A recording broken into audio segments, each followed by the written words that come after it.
All right, thank you, everyone. We will call this special meeting to order at 7:02 p.m. for the capital budget public hearing item. So we'll move on to item 2. We will have our interim town manager, Lisa Hancock, do a presentation of the proposed 5-year capital improvement plan. And then at that point, we'll take questions from council members. We'll go for at least 2 rounds before opening it up to public comment for questions. And then at that point, once we close the hearing, we can either do a final round of questions, or if there are no other questions, we can move to adjourn. So with that being said, Lisa, if you'd like to take it away. All right. Just a point of clarification or error that I need fixed or whatever. Mike Wilkinson, if you could find a way to shut off the bells and chirps while we're presenting, that would really be helpful. Do your best. Good evening, everybody. I'm here tonight to discuss my 5-year plan that I'm putting forward to the town council through our budget process. The presentation shouldn't take too long, and then we will be available to have questions and answers afterwards. But in addition, this evening, I also have Bernaby, who is our town's financial advisor for debt issuance for the town, and he will be presenting as part of this overall presentation when we get to the debt section to discuss the town's debt management plan and some of the topics related to that. So we will get started. Just to briefly go through, our capital budget includes some of our major assets such as streets, school facilities, large equipment, certain technology, our facilities, building facilities, parks. There's a lot of assets that we need to maintain and replace on a timely basis, and the capitalist plan is how we manage that to ensure that everything is adequately taken care of. Now, through the years, we have had several years where we've had to push off a lot of assets to be purchased or replaced just due to our budget constraints. And now we're getting to a point where we do have to address them. They cannot be pushed out any further. And these assets, and I want to just close that, excuse me. Sorry about that. As I said, include a lot of our physical facilities, our major capital equipment, things like dump trucks, the huge lawn mowers that we use for our recreation fields. Much of our equipment is to clean the storm drains, things like that. Most of these have a life expectancy much more than 8 years, and their cost is generally more than $10,000. And that's what we use as a guideline to be included in our capital plan. We start our capital budget process back in October, and throughout the month of October, I'm meeting with the Board of Education, Superintendent of Schools. I'm meeting with department heads, various individuals who have shared a request for our program. At that point, I compile the budget. I look at our debt management plan and how we're going to be able to pay for some of these items. Sometimes various departments will request an item in the first year, and I may have to push it out to the second year. Or there may be situations where there's something in the second year that, because of our debt management plan, I may have to switch things around to financially be able to fit it into that plan so that we can afford it, and that the impact of the debt on the public doesn't hit as hard by spreading things out within the years where I feel I can absorb them in the debt plan. So sometimes there's changes like that when the requests come in. Once I've got my preliminary capital program together, I submit it to the town council in the first week of December. That is for their reference to review it, go through it, and provide any questions if they have any questions. Excuse me.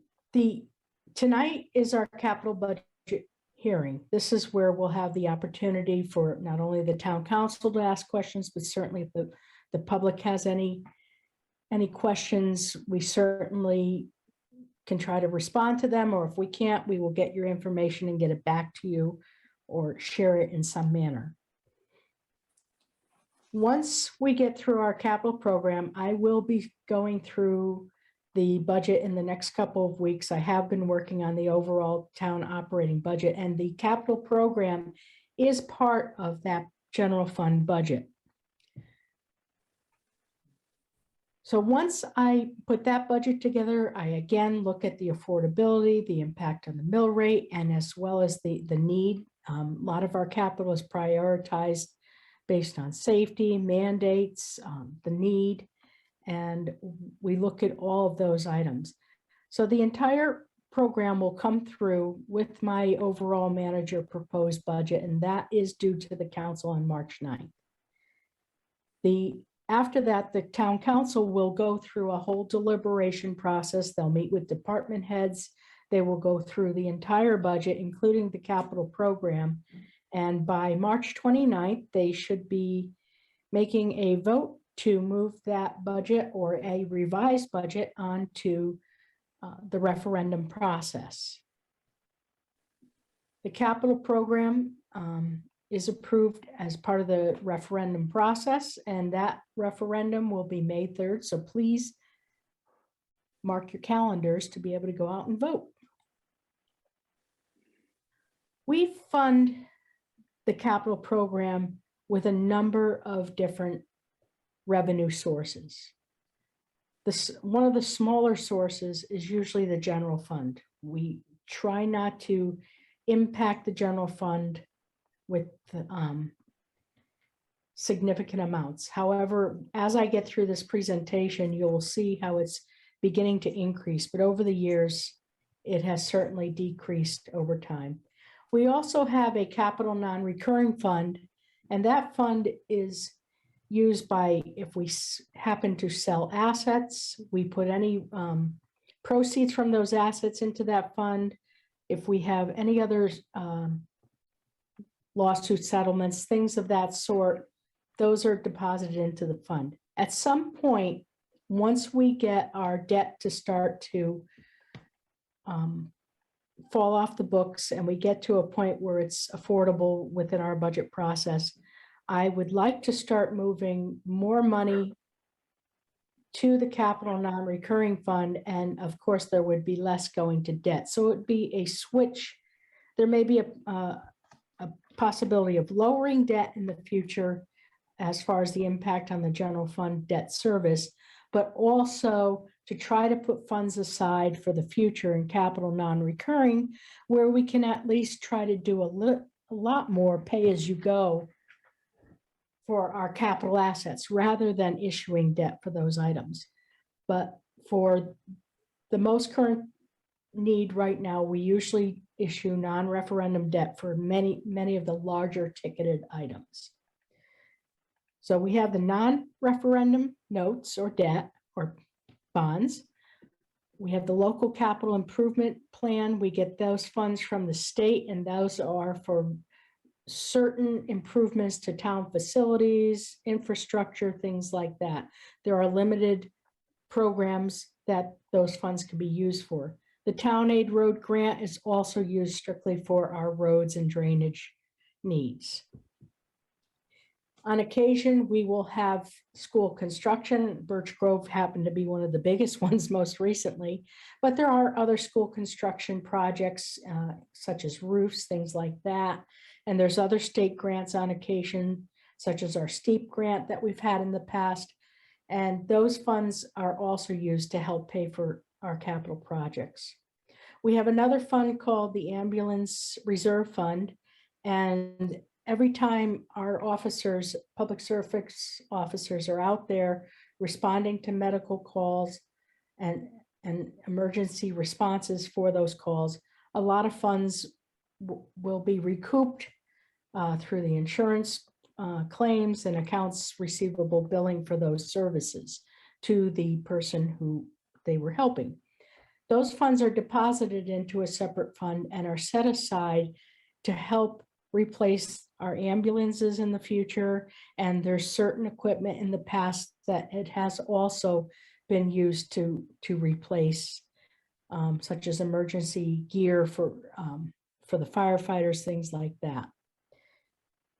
We have cemetery funds, proceeds from our cemetery for the sale of plots, things of that sort. Those funds are strictly can be used for the cemetery. So if on occasion we have a truck that we use at the cemetery for most of the time, or a certain piece of equipment that we would use, or if there's some sort of improvement, we'll use a little bit of those funds. But there's really not a lot of funds there and not a lot of capability to use them because they are strictly limited for those services in that area. We also have referendum borrowing. In the past couple of years, again, the Birch Grove project was done by a referendum, as well as the firehouse project that is underway right now.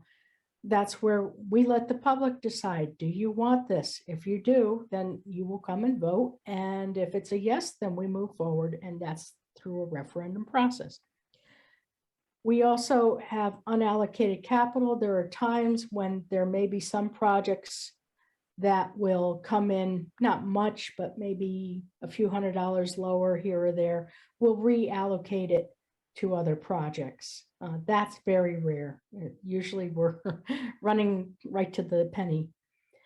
The Recreation Special Revenue Fund over the years has been used for certain park improvements, major improvements. With the impact of the COVID pandemic, we have certainly seen some reductions in some of the revenue in that area because of programs not being able to be provided as much as they were in the past, and but certain expenses still continuing.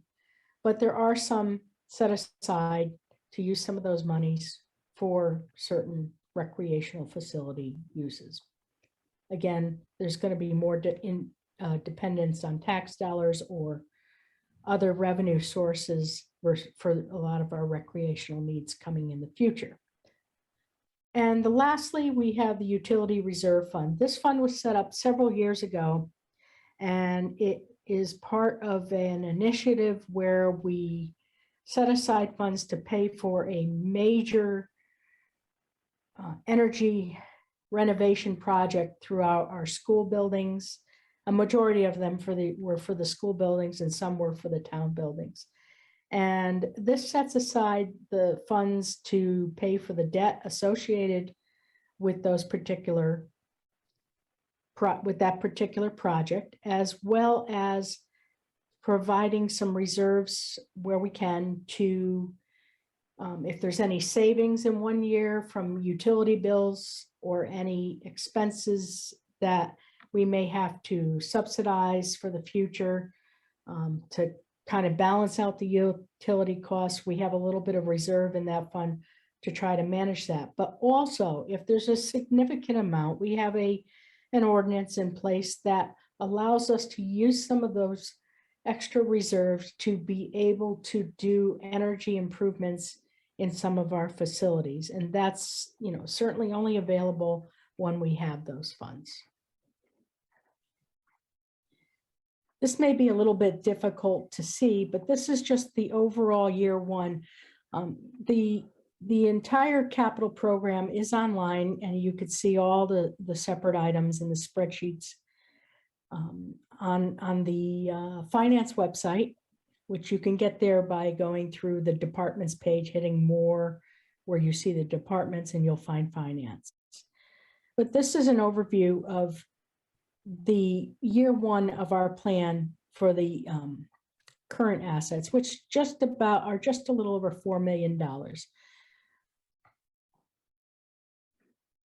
for the first year. So as I was mentioning, the impact on the general fund, we a couple years ago,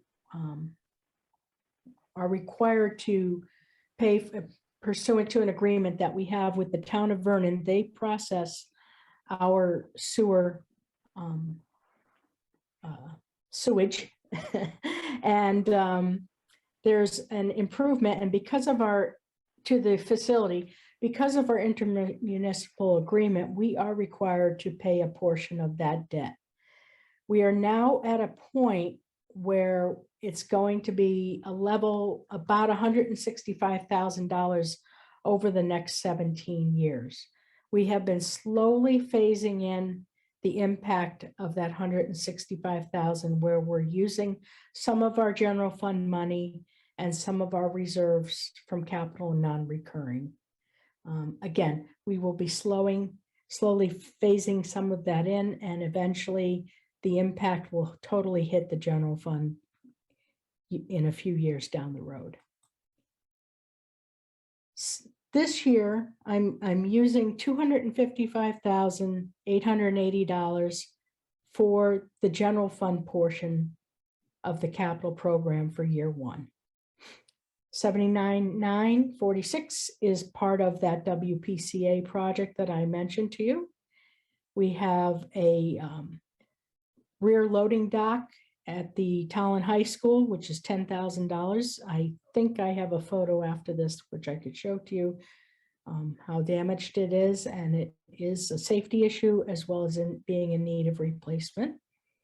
We have our truck number 10 at the highway for $50,443.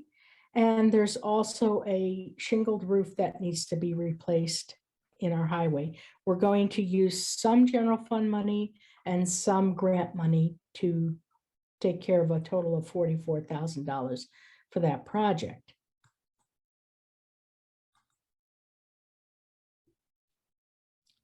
We also have depreciation that we set aside each year. I eventually would like to do this for much of our major equipment, such as our fire trucks, our fire engines, our other emergency vehicles and public works vehicles. Right now, we certainly cannot do that with the number of vehicles that need funding put aside. But for the past 20 years or so, depreciation has been put aside for various light duty vehicles that the town has and that the Board of Education has.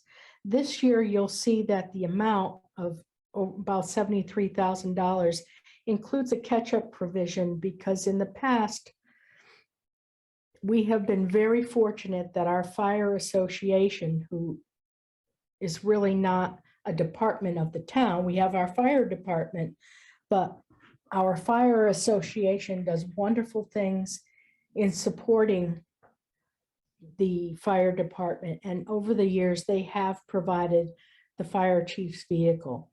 But donations are down. Things have been getting tight where that is as well. And we will eventually have to replace the fire chief's vehicle with town funds going forward. So this year's town amount includes a catch-up amount to start setting funds aside for that, that purchase that we are going to become responsible for. There's significant other projects that are funded by other sources. For our Board of Education, I'm looking to use, we had some settlement funds and they were deposited into capital non-recurring. What I'm proposing to do is to use some of those settlement funds, because they were partially for the Board of Education as well. So with that, I'm looking to buy a district-wide articulating lift, which is $80,000.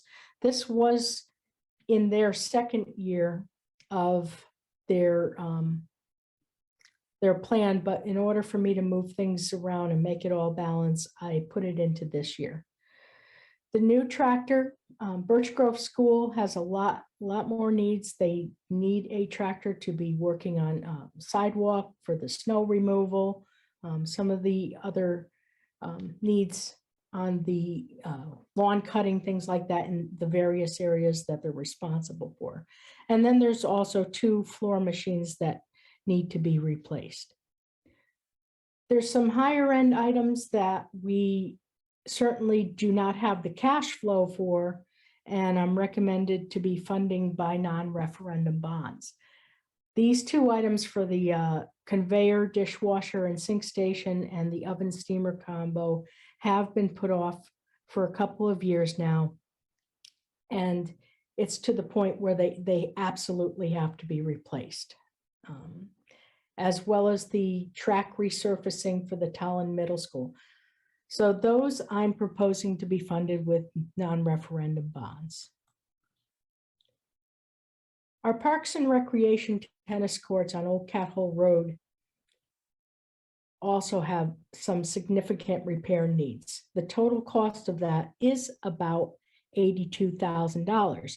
I included a couple photographs here so you could see the cracking in the field. I mean, certainly that's a tripping hazard there, as well as not a very good area to play on. There's some damage to the netting, and this is a little more up close photo of some of the cracking that needs to take place. So the proposal is to use a little bit from the recreation fund. We did not have enough to take for the whole project from the recreation fund, so that's the split. There are certain areas in our highway garage where we need pole sheds for additional storage of certain items. And we are planning to fund that with a grant from the state of Connecticut. And another public facility need is we're slowly trying to address the needs of the disabled in our community. And this is one of the larger projects, is to provide an ADA walkway for the disabled at the Cross Farms Recreational Complex. That again would also be funded with townwide debt for non-referendum debt. Our capital equipment, we have several dump trucks, as I said in the past, had been pushed out far too long. I'm going to show you some pictures where you can actually stick your fingers through the sides and underneath the vehicle, as well as some of the floorboards. We got to get to a point where this equipment is safe to use, certainly effective to be used to be able to keep the streets clean, as well as all the other public works needs. We have another truck that would also be used for snow removal, but also will be used in the cemetery for a lot of their work that's over there. So that is going to be funded by the cemetery fund. And then there's one other truck that we're just applying 1 year's worth of depreciation cost to set it aside against that fund as well. Most of the time this is in the general fund, but in order to make it all work, I had to put some of these funds against the cemetery fund this year. Another large one is our replacement of our vac haul. The vac haul is a piece of equipment that will allow the storm drains to be cleaned. Certainly there's our public works director is here this evening as well, if there's any questions. But we are mandated, there's an MS4 program, as it's called, it's a state mandate, which requires a certain amount of road sweeping as well as storm drain cleaning throughout the year. We had one truck and it's pretty much non-functional at this point. And we need to replace that truck because trying to rent one is virtually becoming impossible with all the demands of the rental ones that are out there. And we have to keep up with this state mandated program. Now, I know there is some discussion with the ARPA. We have some special ARPA fund grants from the federal government. There is some discussion to possibly fund this with that. So with those funds, if that does get approved, then we may be changing it from non-referendum debt to that. There's also a special mower that is used all the time for the town and Board of Education fields that also needs to be replaced. If you look, this is truck number 38. As you can see, part of the body's coming across. We've got holes in sides, underneath. These pictures don't even do it justice. It's not superficial rust. There's actually pieces starting to fall off. We have used, on some of our equipment, have actually tried to weld things back together to get the most time that we possibly can, but we're to a point where the body may just fall apart coming in the future. It's time to replace it. We can't push it out any further. Truck 37 is just another example of where some of the bed is falling off. Here's the sideboard that for holding the whatever we put in the back of the trucks. If it's salt, sand, because of the salt, it's rotting the bodies. And these are what we use to help plow some of the parking lots and things like that. This is the backhaul truck that I had told you about. As you can see, it's to the point now where they've tried to weld it. You can see some of the welding that they've done. But they put a bottle here just to show you how the side view is just pushing right in, and it's to a point where that cannot be welded anymore to hold, and it's dysfunctional. In our public safety fund, this is the fund that I talked about with the ambulance reserve. We replace ambulances every 5 years. We have 2 ambulances in our fleet. The funds come from the various accounts receivable for services that are provided. And those are the funds that are used to purchase these ambulances. Now you would think, wow, 5 years you're replacing an ambulance? Well, yes, these ambulances are going, well, I shouldn't say exactly 24/7, but they're on the road quite often. They're idling a lot if they're going to the hospitals in Hartford or Manchester, wherever they're bringing a patient. There's a lot of back and forth. There's a lot of use, I wouldn't say abuse, but a lot of use of these ambulances and other equipment.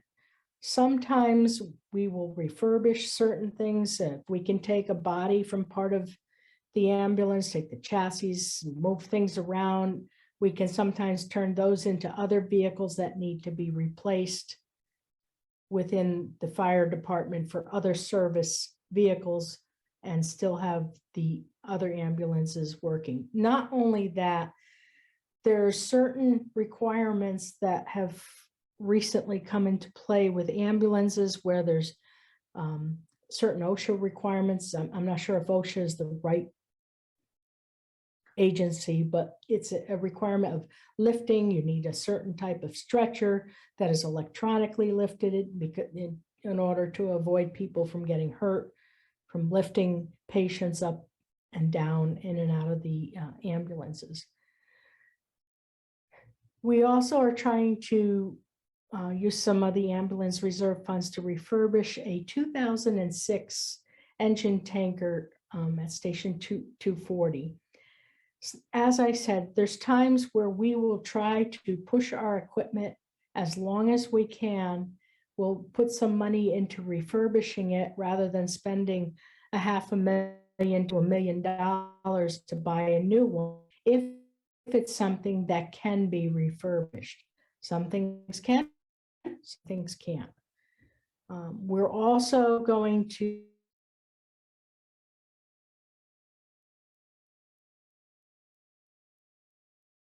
and for $750,000. Can you hear me okay? Yeah, it sounded like you cut out All right. briefly, but we can hear you pretty well now.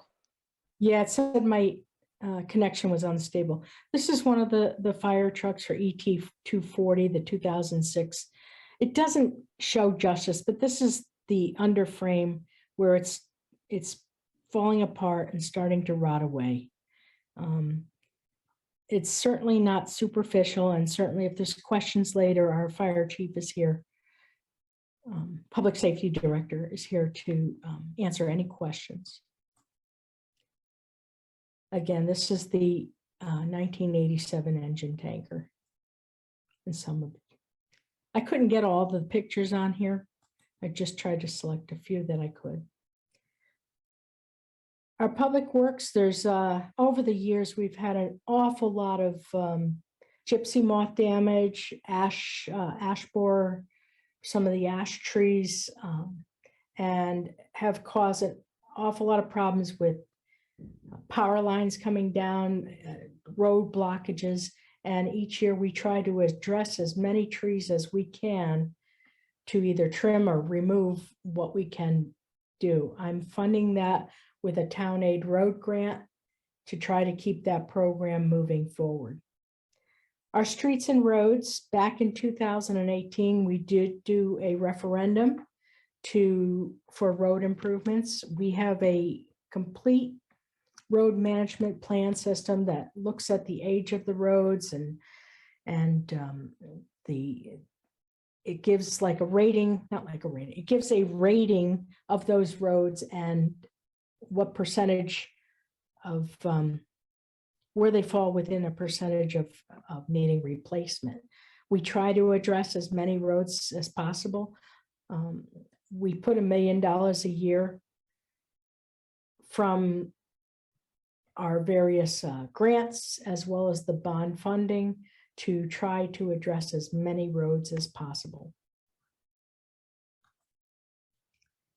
Now I'll just go through these very quickly, and certainly if there's any questions on them, we can go through it. But the year one is the biggest hit to the most current operation. Future years, of course, there's going to be an impact on future debt. Our debt management plan includes those items as to when they will impact our debt, and we try to make the least impact on the town and the mill rate by how we structure that debt. So in year two, just some of the significant projects. We have our normal depreciation.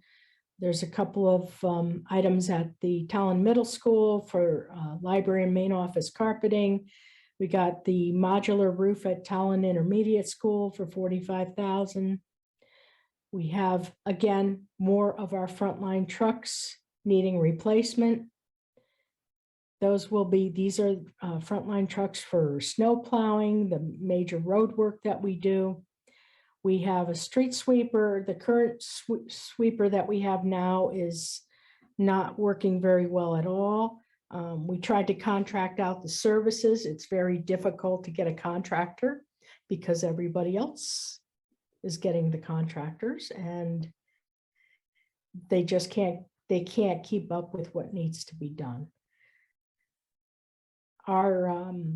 This may be the piece of equipment that is now not working at all. I think, if I recall correctly, that was one that they had to put aside, or it doesn't work very well. The fire and ambulance, there'll be some protective gear. They're going to refurbish another fire truck for a tank, one of our tankers, another engine tanker. Again, the older items going to have to be replaced with debt financing unless we find other sources. Parks and Recreation, in the second year out, we had an artificial turf, and we've talked about this at various council meetings over the past year, and it's coming time for that turf to have to be replaced.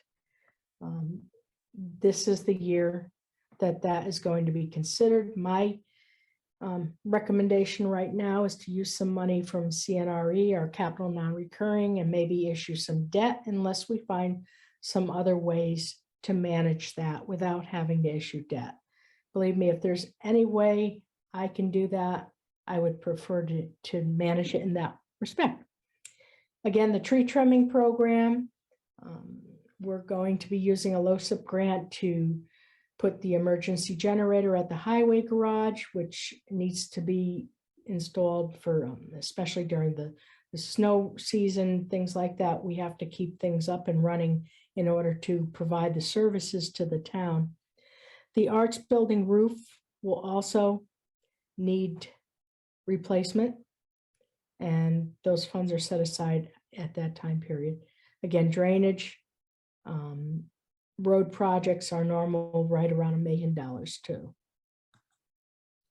Year 3, again, the water pollution control, some trucks to be replaced, a tractor that we use over in the cemetery area, various equipment for the recreational fields.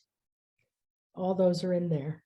Again, another refurbishment for our 2003 tanker at the fire department, $150,000, and another engine tank that will need to be replaced.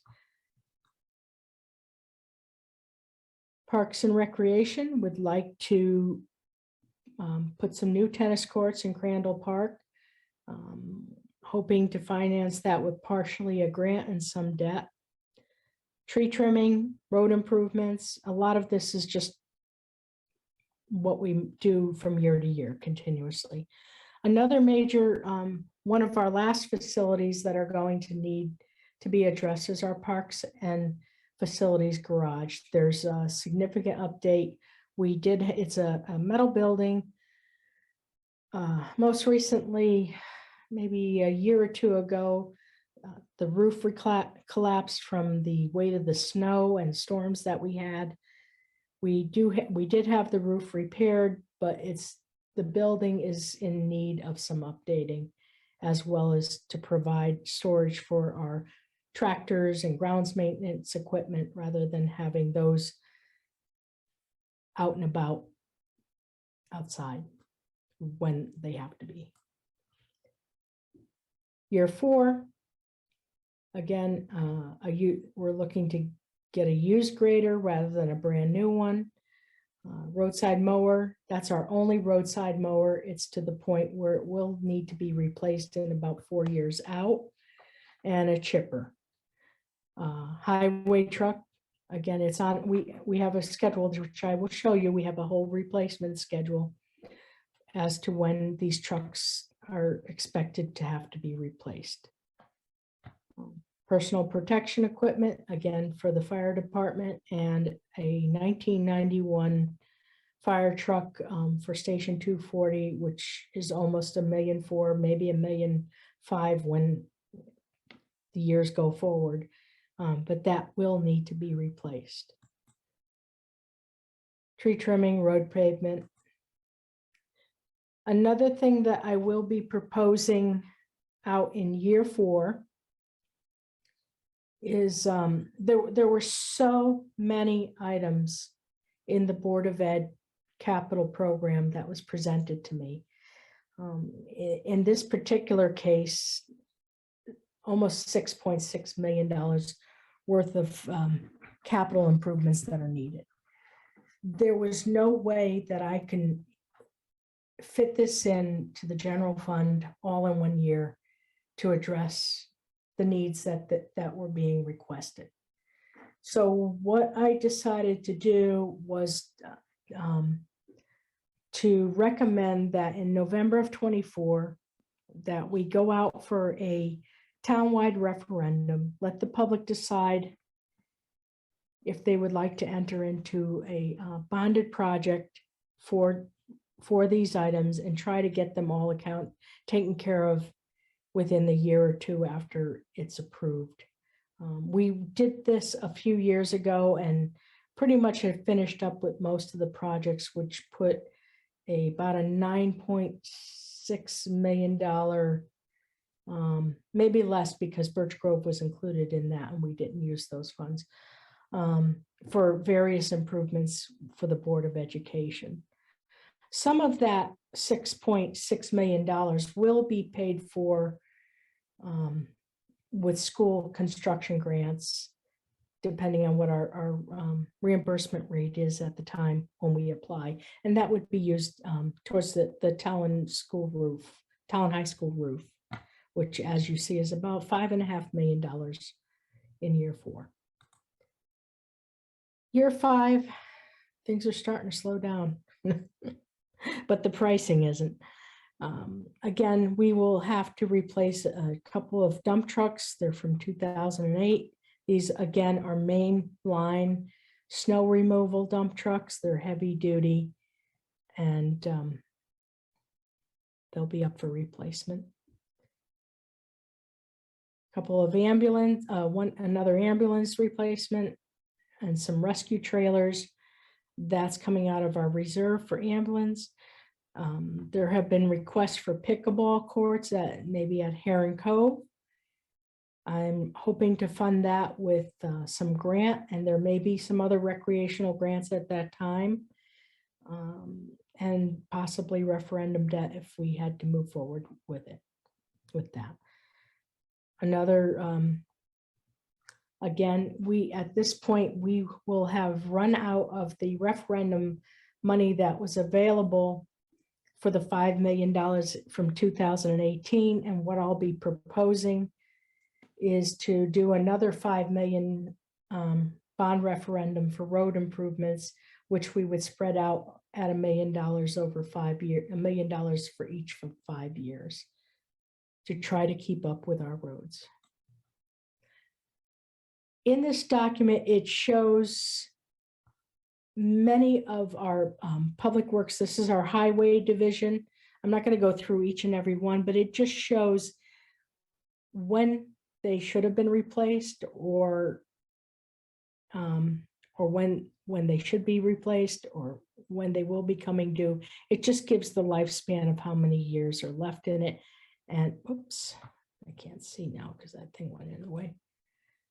And the same thing here for our Parks and Facilities division. 4+ years here. We have a tractor from 1970. We're still using it. And like I say, we try to push our equipment as far as we possibly can.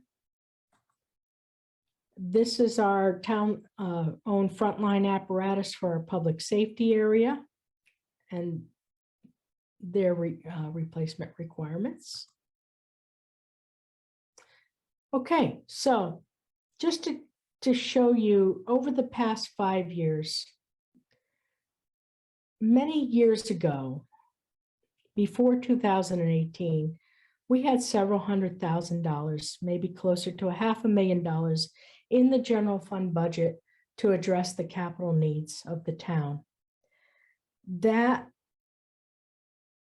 went down, or at sometimes stayed at much lower rates over the years. If I remember correctly, in this year, fiscal year 2018, the year before was the same exact dollar amount. There was no increase in funding, and we had to do whatever we could with those funds and other sources that we could get.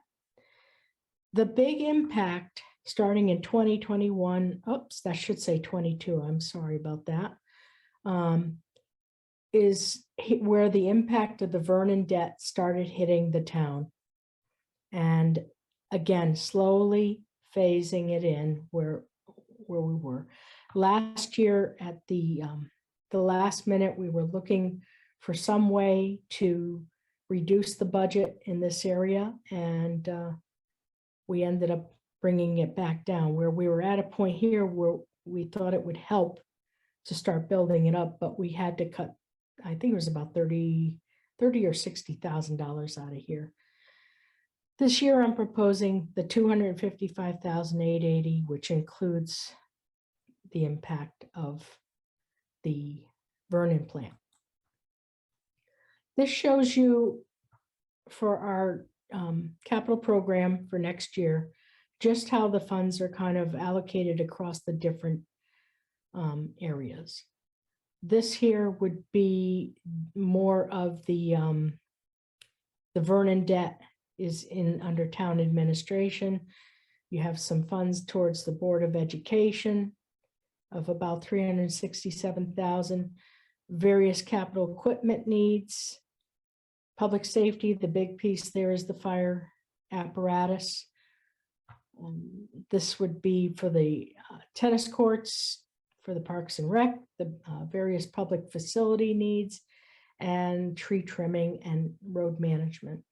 So it just kind of shows you a pie chart of how each of our areas are funded.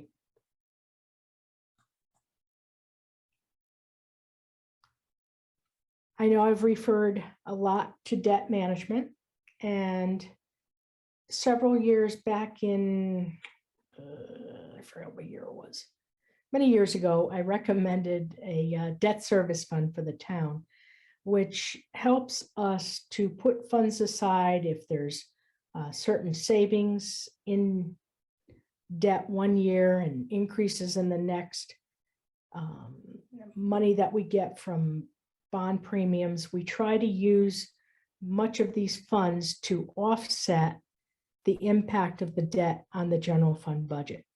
So whereas, for example, next year, our actual debt will be almost $5 million. I'm only budgeting $4.7 million. I think it's $4.750. I gotta look at that.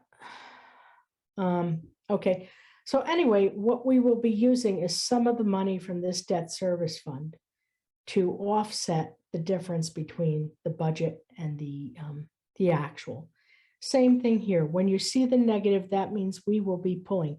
I plan to have a bond sale here in this year, and that will result with a premium, which will be used to help offset the cost, the major cost increase in the debt. So again, just slowly limiting the increase as we move forward. We will get to a point by 26, 27. I show it as $4,750,000, but at this point, we may be able to start reducing that number, or maybe using, if we keep it at the same amount or close to it, we could start putting money aside in the capital non-recurring to do more of a pay-as-you-go process rather than issuing debt, and try to get a hold of the debt burden on the town to try to reduce that impact and still be able to meet our capital needs and infrastructure needs. Next, I'm going to invite Barry Bernaby. He is our financial advisor from Phoenix Advisors, and he and I work very closely together when I'm developing the capital improvement plan. I'm looking at different alternatives as to how to fund them. If I have to put debt into place, we brainstorm back and forth. We look at various scenarios, and he's going to present our debt management plan and give you a little overview now. So Barry, I'm going to invite you in, and I will just click when you tell me when you're ready, okay? Okay. Can you hear me okay, Lisa? I hear you. Okay, great. Yes, thank you very much. So right there on page 2 that you have up is just a summary of the capital needs that total $24.5 million roughly. And at the bottom of the page there, where Lisa's pointing, you'll see year 1, year 2, year 3, year 4, and basically the way we finance the debt management plan is either the issuance of bonds, which are long-term financing, or what we call bands, which are bond anticipation notes, which is just borrowing on a short-term basis. So it's not needed to issue bonds every year, but still the town could issue these securities and get the funds that they need for the capital plan. And so again, what we're looking at is the impact on the town's budget for this $24.5 million capital needs project. So typically what I like to just look at briefly before we look at the actual impact, if you go to the next page, Lisa, is interest rates.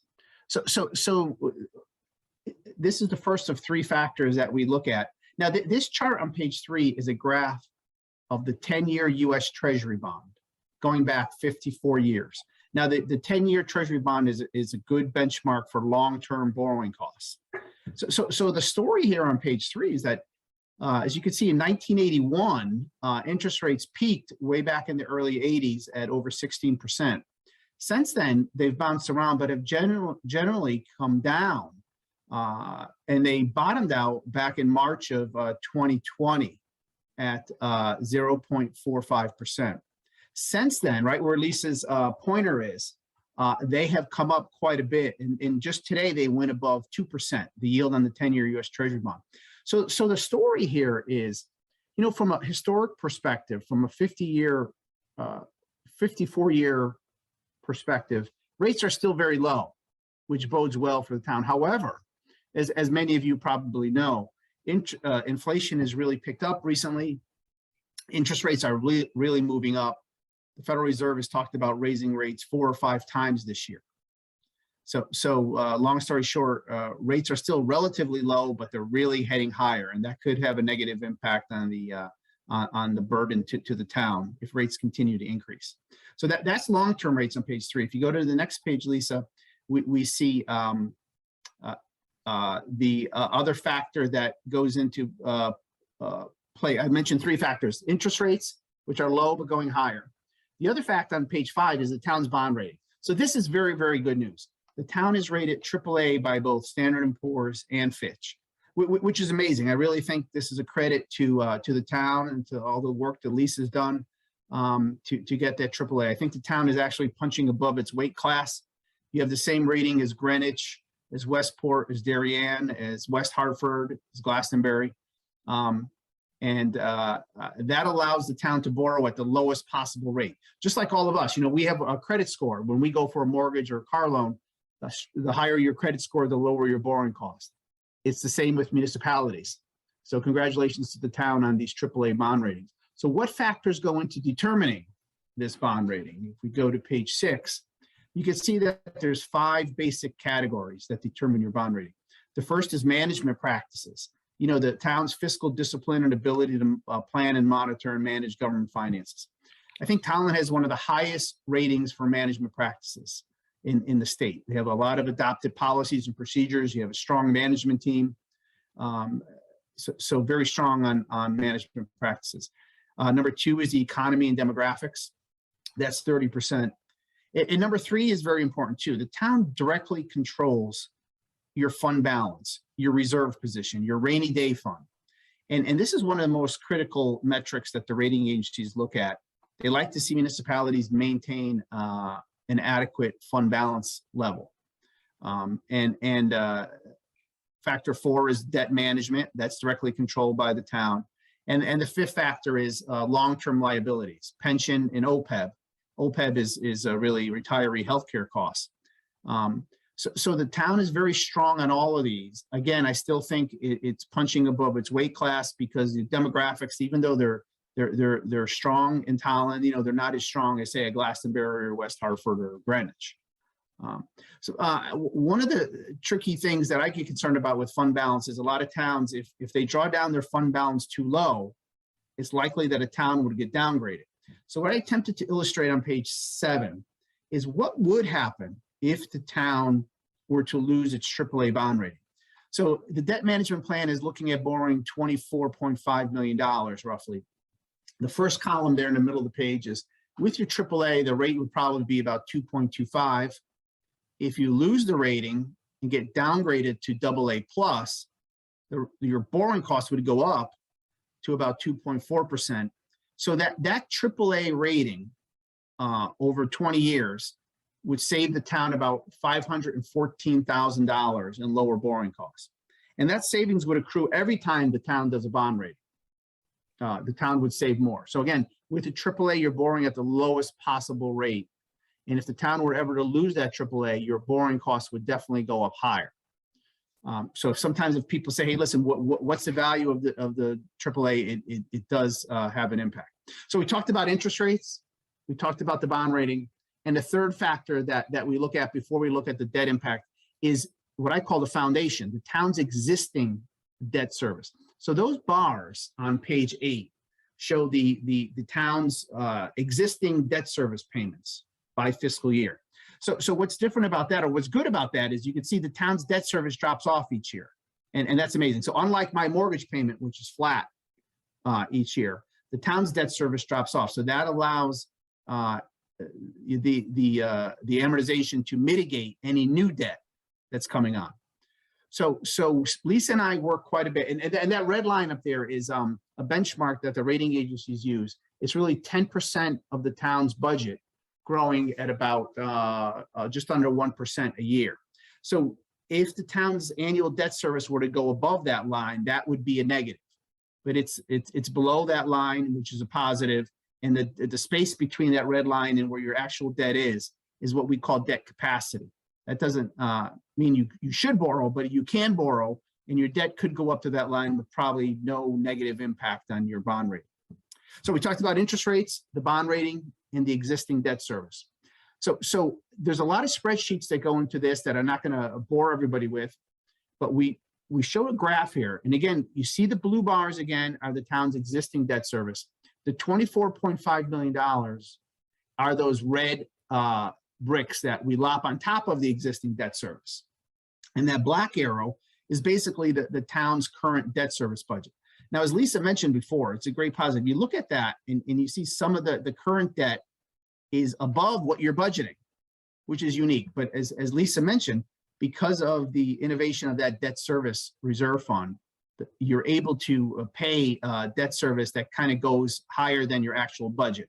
And I think that's a great management tool to mitigate the impact of any new debt service with that debt service. But the good story here, and this kind of sums up the whole thing to me, because interest rates are where they are, the town's bond rating is where it is, and your existing debt is amortizing as aggressively as it is, the town can issue this $24.5 million of capital needs over the next 5 years and have a relatively minor impact on your debt service budget. As Lisa said before, that you only have to increase it a relatively small amount. So if you go to the next page, Lisa, you'll see that the actual impact, did we miss one? Or yeah, there we go. So I think, Lisa, you already talked that for fiscal 23 budget, you're going to increase by roughly $50,000.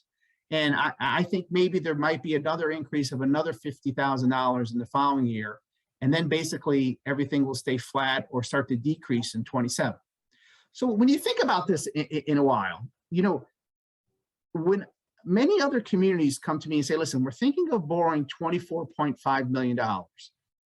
What do you think the impact will be? Usually it's going to be a very dramatic impact. But in Tolland's case, I'm going to say it's relatively moderate to minor impact. And again, of those three factors, interest rates where they are, your bond rating being so high, and very important is your existing debt service is amortizing aggressively, because in the past, the way the town typically issues is on a conservative basis where debt runs off aggressively. So again, I see it as a big positive. $24.5 million with relatively minor impact. And my final chart here, I won't read through each one, but as I said before, what could impact this debt service plan in a negative manner is if interest rates continue to increase like they have. It's unbelievable how much they've increased just this month alone. And the Fed has mentioned they plan to increase rates about 3 or 4 or 5 times this year alone. So we just have to see how all that plays out. The town bond ratings are very strong. But just to wrap it up again, the town could implement this $24.5 million capital plan with a relatively moderate impact on your current debt service. Okay. Barry, thank you for your presentation, and I'll just finish up this presentation and we'll open it up for questions. Just want to remind everybody of the important dates that will be coming forward with the capital budget hearing is tonight. We have the Board of Education, who have actually already submitted their budget to me. I got a copy of it today. We will be having a joint meeting coming up, and this will be a in-person meeting in the library program room coming up on February 24th, and that is to have the Board of Education will convene with the town council to discuss their budget, as well as there's a charter requirement that requires the meeting, but also there's a state statute that requires the Board of Education to meet within a certain amount of days, which we'll get there, between when they submit it to the town and meet with the town council. So it's to discuss different ways to do some non-educational service sharing if possible. And then here's our other dates. Going forward, this is all posted online as well, to discuss where we will be going with the town council. I hope to submit my budget to the town council on March 9th. They will be deliberating on the 16th, 17th, and 21st of March. There will be a public hearing forthcoming for the presentation on the budget, and the council should hopefully finish and finalize their budget on March 29th.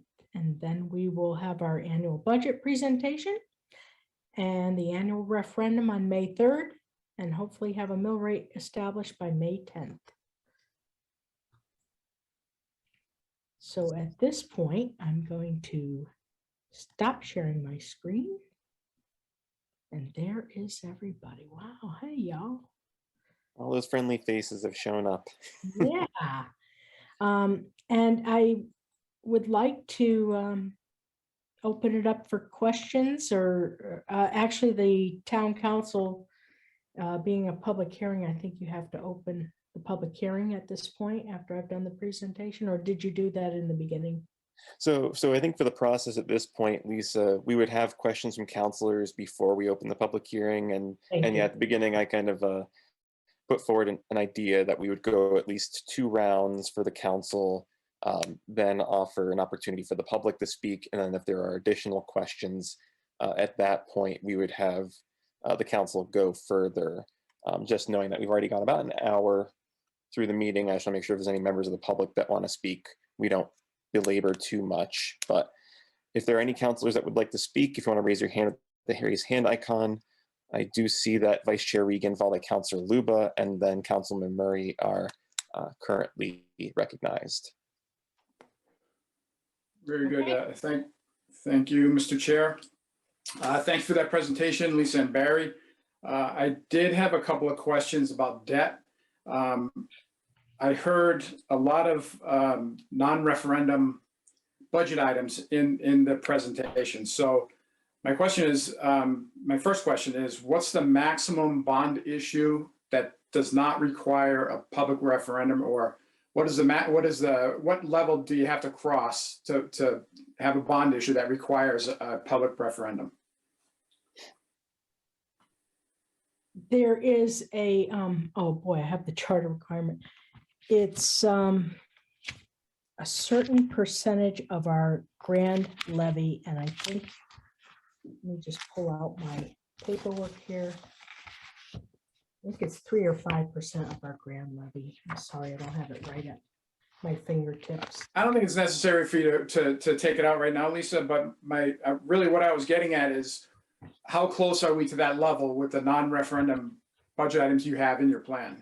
How close are we to exceeding that point where we'll need a referendum? Because my concern is with the non-referendum debt in here, the public doesn't have a say about this stuff. So I'd just like to know how close we are to needing that referendum. In our capital program, we are definitely under it. And hold on, I have that information right here.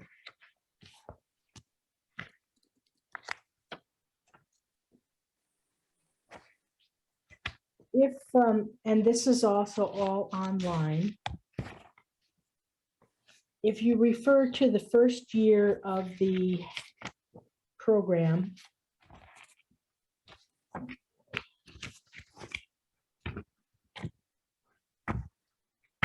what we have at the top of the summary page, let's see if I can bring it back up to show you what I'm talking about. Just a moment.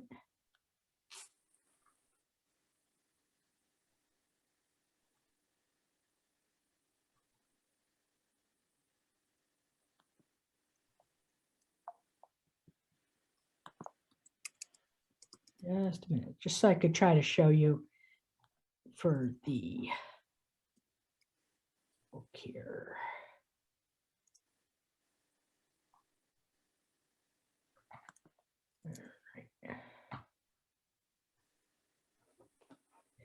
Okay, so the estimated amount for this year for the for what we anticipate the grand, this is based on last year's grand levy, is about, oh, my glasses, about $2.3 million. I on each of the summary pages, I try to put the amount at the top of the screen that we estimated to be. And in this particular year, for year one, we're at about $1.8 million. As we go out in the future years,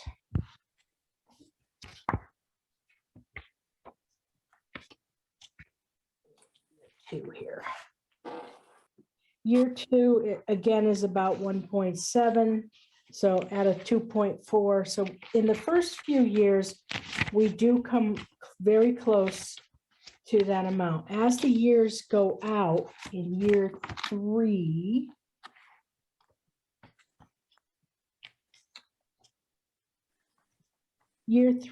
yeah, again, it's about 2 million. Year four.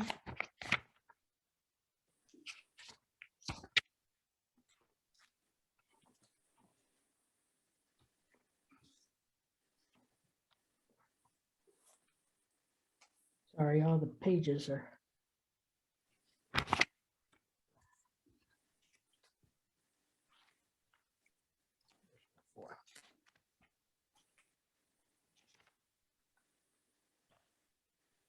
Year four starts to go down to about 1.7 million. And year five.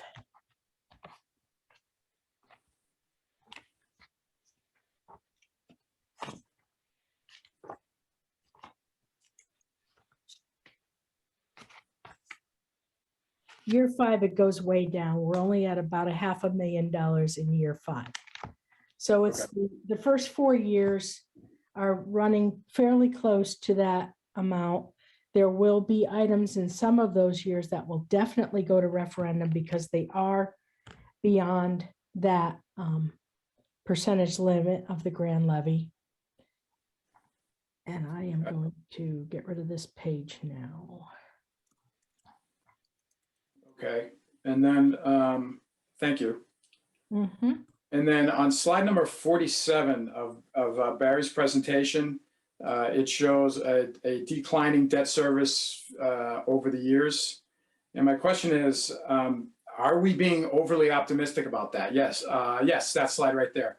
Are we being overly optimistic about that? Because Barry did mention that interest rates are moving higher. The Fed has said 3 to 5 interest rate hikes this year alone. So my question is, how confident are we that we're going to be able to maintain that decreasing debt?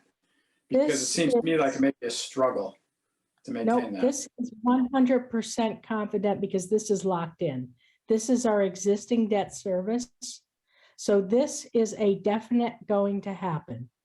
Nothing can impact, if interest rates increase, nothing can impact this. If interest rates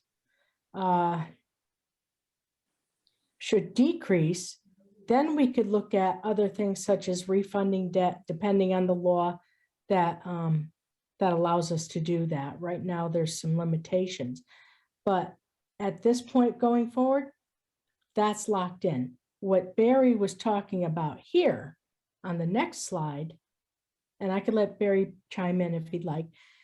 Here is that blue line that you saw on the previous slide. That's a definite, okay?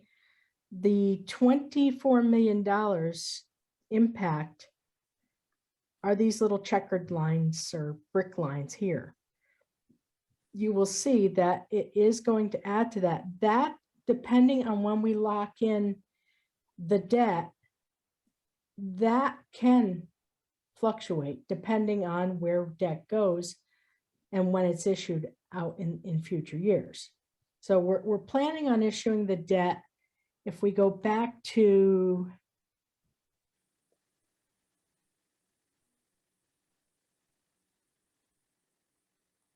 here. Okay. The bolded numbers are the years we plan on issuing debt. So in 22,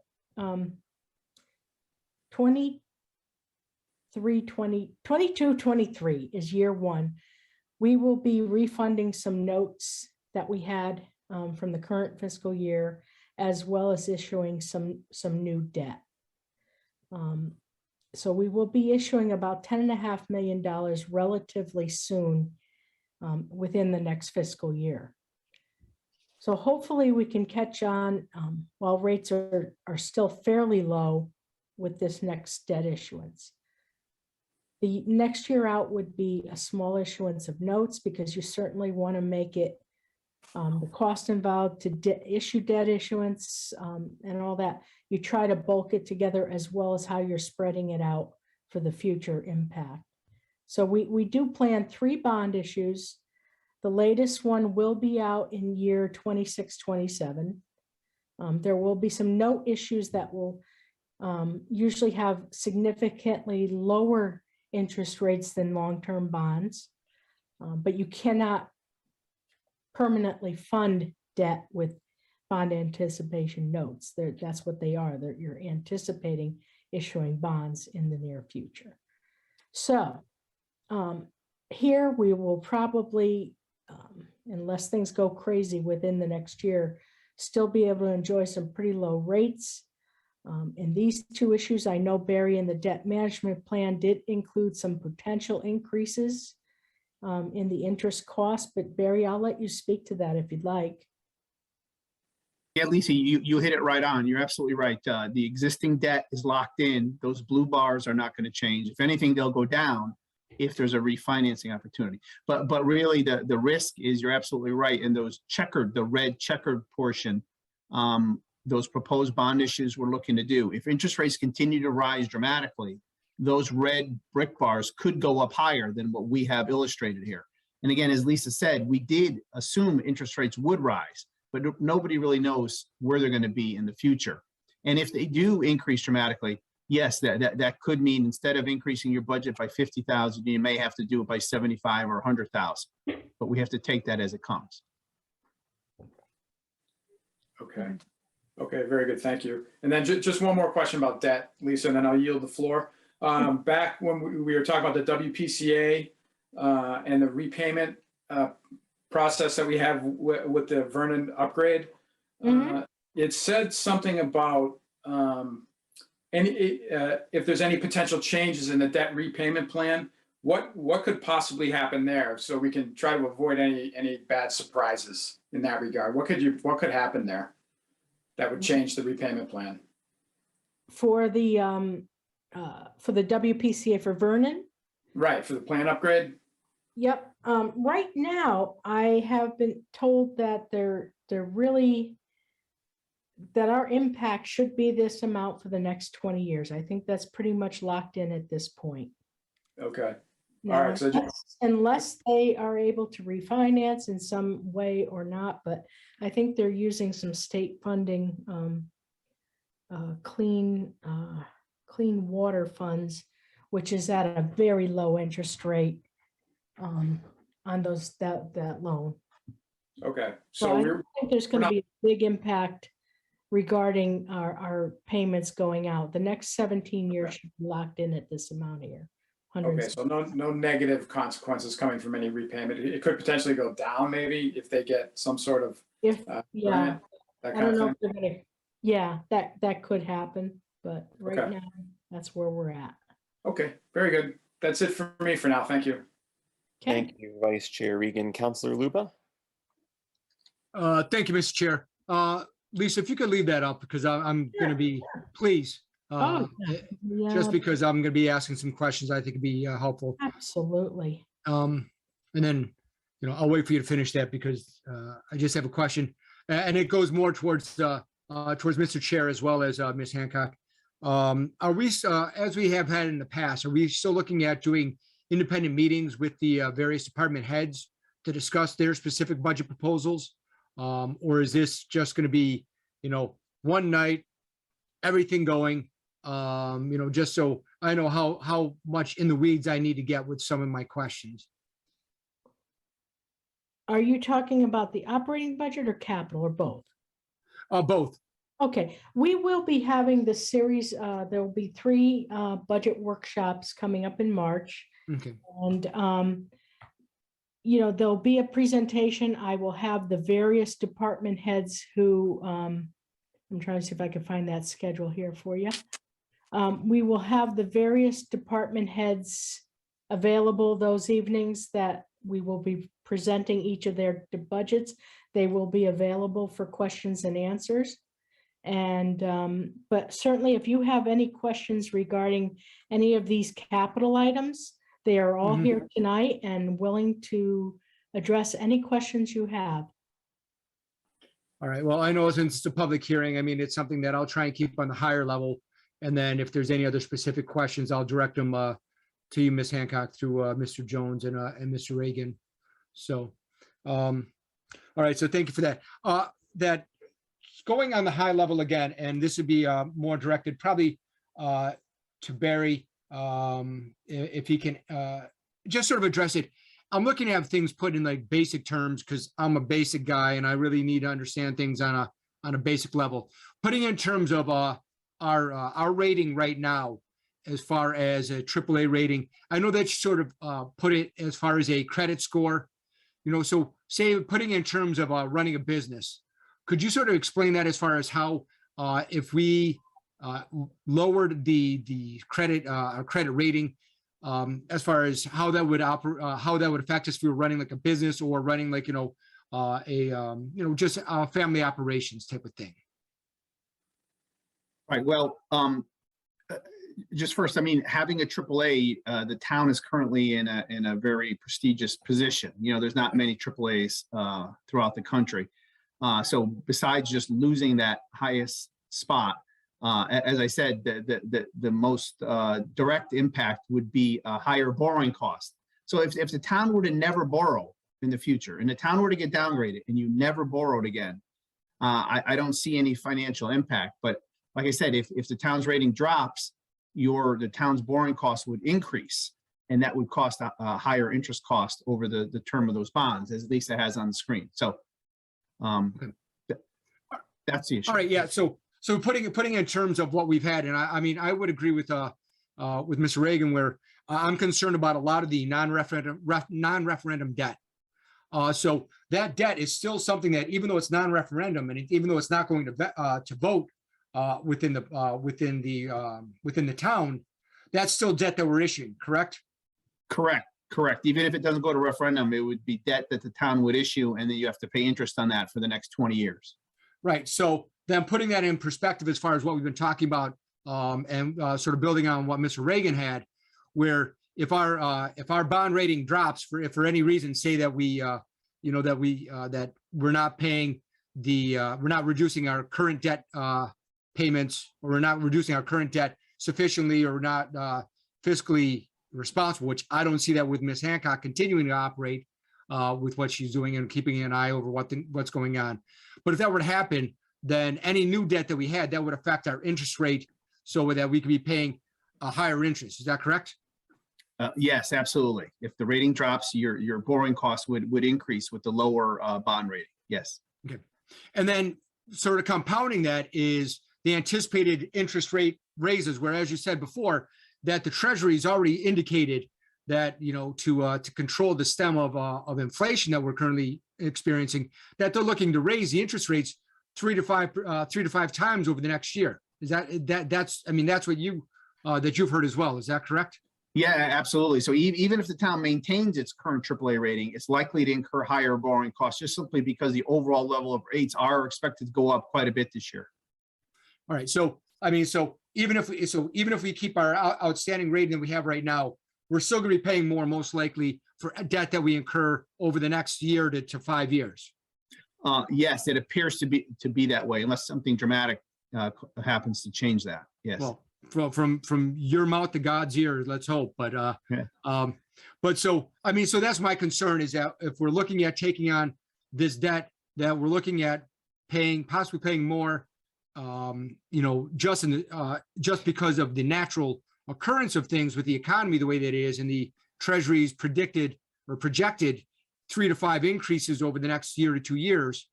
So that sort of gives me concern, especially with the high rate of the non-referendum debt. And I know that some things that not that I want to borrow more to bring things into referendum. I mean, that's not my intent at all, but it's just concerns that we're going with a lot of, just pushing it to that limit of being non-referendum and just under it, so that we don't have to worry about it, but still incurring that same debt. May I interrupt you one? Yeah, quick- please. I'd like to hear.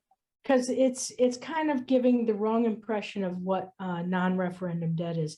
Certainly, it means you don't go out to a full town-wide referendum vote on it.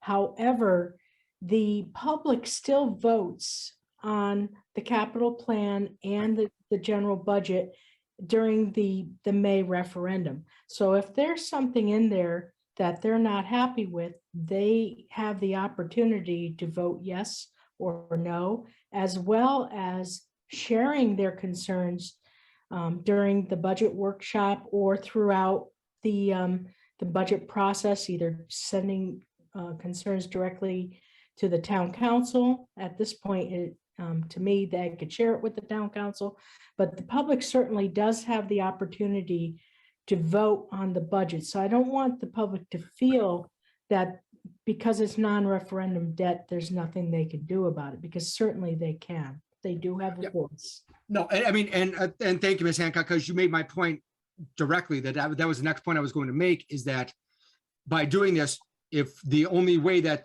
this could be really addressed is if the town decides, once this budget goes out to vote, that they vote down the entire budget or present their concerns, through our hearings. That's so. I mean, so you made my point. I mean, that's an exact point that I was building to. Is that's sorry. So we're saying the exact same thing, and I appreciate it, because, like I said, I'm but a lowly dirt farmer trying to find my way through life, and that you know this much better than I do. So, but that's the point exactly that I was making, is that this is something where the town residents, if they have concerns about this, really need to make their concerns heard during this process, so that we don't get to the point where we're presenting a budget and then it gets, for the budget to be approved, that it gets voted down, and then we have to go back to square one to start all over again. I'd like to try and get a budget that we can get past the first time around. So switching from the high level, going down to the more granular level. And Mr. Chair, I understand that I'm trying to keep this as concise as I can without getting too far into the weeds, because I know that I want to have everyone give an opportunity to speak and not take this too long. But going to, if we can, Ms. Hancock, I think it's slide number 11 on the presentation, where it's the BOE projects. Yep. And I'm trying to bounce back and forth between, I've got my budget book here. I've got the notes that I have on a few different things. I've got the slides. So if I'm a little disorganized, please bear with me. So on that screen that you have, the first thing is there's some expenses that are on there, like the articulating lift, and then some other things like the steamer combo and the track resurfacing. That and looking at the overall BOE budget and some of the things that they've had, there's a few things that they really didn't have included in their capital plan for year one. And so I'm wondering if that we could compare that. And again, not looking to discuss it right now tonight, but if we can at least compare that to see if there's certain things where we have on here where it's either hasn't been included in their capital plan for this year, or for the might be pushing some of the expenses off into the future. I know I did, and I'd have to look at each and every one versus the plan that they provided, and I met with the superintendent on, and to where they ended up. There were some things I needed to push out, and there were some things that I moved forward to try to give a balance for what their needs were, to at least to try to address some of their needs up front. And the ones that I couldn't address up front, I had to push out. So I could try to put together a summary of that versus what they presented. Okay, if you could, I'd appreciate that, just because there's certain things, like I said, like the oven steamer, like the, Well, I know there was- the dishwasher one was pushed out a couple years already, and they're at a point where the superintendent can speak to that better than I can, but I think they're at a point where they do have to get that replaced. okay, well, the only reason I'm asking, because when I was looking at the BOE capital plan that, including year one, that it wasn't included on their budget.